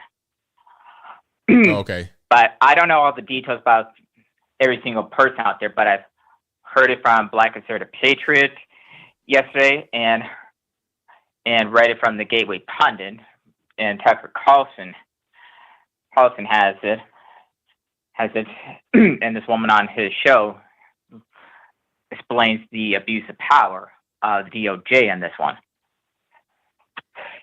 Okay. Anyway, if you ever do a full solo live stream on this FBI corruption, it'll be a pretty much informative debate because now everybody has read the warrant and know full well that both the warrant for the Mar-a-Lago raid as well for the so-called warrants to raid Trump supporters and his allies, even blackballing any type of lawyer to represent Trump, is both illegal and unconstitutional. Right. Specifically for the Mar-a-Lago raid, item 4, which is pretty vague, says anything from 2017 to 2021 that they seize, anything that connects him to any supposed crime, basically a fiction exposition. Right. Yeah, like I said, there's a few YouTubers who have it. Black Conservative Patriot has it. If you're interested to read the warrant if you haven't or not. But my big question for practically everybody here, especially the haters, given the FBI by raid and what's happening now, as well as Biden's Hitler speech, dear leftists, please explain to us how are we Trump supporters the fascists when what Biden has done and the DOJ, weaponizing the DOJ and the FBI against your political opponents, is the exact definition of what fascism is in a dictatorship. So please explain. Right. Yeah. Leave that question on the back burner of your mind every single time a liberal or a Democrat trash calls in and tries to argue that point with you, because this whole episode this past month, even going on far into election season, is pretty much troubling and alarming, which is why this FBI story should be on the top of every single conservative's radar, and exactly what the founding fathers fought against, specifically the British Parliament from illegally searching and seizing their property to feed British soldiers and arrest any, quote, rebels. Right on, man. Well, thank you for your call as always. Definitely appreciate you. Okay. Good night. All righty. I got time for maybe one more. Let's go. Okay. I tried to answer that one, but it didn't go. I gave it like a little, another minute. Then I go to wrap it on up, put the bow on top. But you guys have been the best audience anywhere on the internet. So thank y'all for that. I couldn't do the show without you. So I appreciate you for being here. All right. Let's go to 818. You're on the line. Who am I speaking to? Hi, ABL. Sorry, tonight I have not been following your full show tonight, and so I don't know everything that you covered. But recently, what caught my eye was, did you see that whole controversy going on with the Little Mermaid movie, or how they race swapped the Little Mermaid? Yes, I saw it. So personally, I normally don't mind when they do that. Especially when they do it in style. Like, for example, Nick Fury, that was a great iteration of how they did it. But when they go into a lot of this kind of stuff, obviously they're putting it hyperdrive. But one of the things I would love to see them do for race swapping, and hear me out here, I think this is real funny, is because I saw a meme not too long ago about that, is that if they did Tarzan. And the thing is, the fact of the matter is, they probably would never do Tarzan because of the fact that they don't want a black guy running around looking like a monkey. Okay. Hello? So is there like what's No, I'm just saying that, what's so really funny is that they're trying to go all these diversity and everything else, but at the end of the day, I mean, they're just, full of it. And so, I mean, the thing is, it's like a little jokes, where these companies probably try to go very, very far, but it's just a whole underlining thing. I don't know if you saw that meme. I thought it was a funny meme, but yeah, it's just something I thought is like, you know what, if they want to race swap, go for it. I don't mind. I would love to see them do Tarzan, but they never would because I know that they would be, a lot of pushback is, kind of what I'm getting at. Yeah, I mean. Anyway. Yeah. I'm sorry, no, go ahead. Nah, go ahead. You good. No, I just, I wanted to, say that, I just kind of saw a lot of that. Usually I kind of ignore it. But I just thought it was kind of funny. And there's a lot of uproar about, the Little Mermaid and stuff like that with Disney. And, I saw a meme recently. It's like, yeah, let's see them do Tarzan. But they never will. I just thought it was kind of funny to kind of highlight that. But yeah, no, I just like to go ahead and say, love your show. You always hit everything on the head. And, thank you so much. And, I hope you have a great night. Thank you for the call, man. Appreciate you. Thank you. All right. That'll be a wrap for the show. Thank you guys for being here. The comments, I'm reading the comments. You guys are hilarious. Shout out to y'all. But thank you guys for being here yet again. I will be back live again on Wednesday. I don't have any travel plans this Wednesday, so I should be here. I shouldn't miss no shows anytime soon, but hopefully we can keep to that and I can stay for a while. All righty.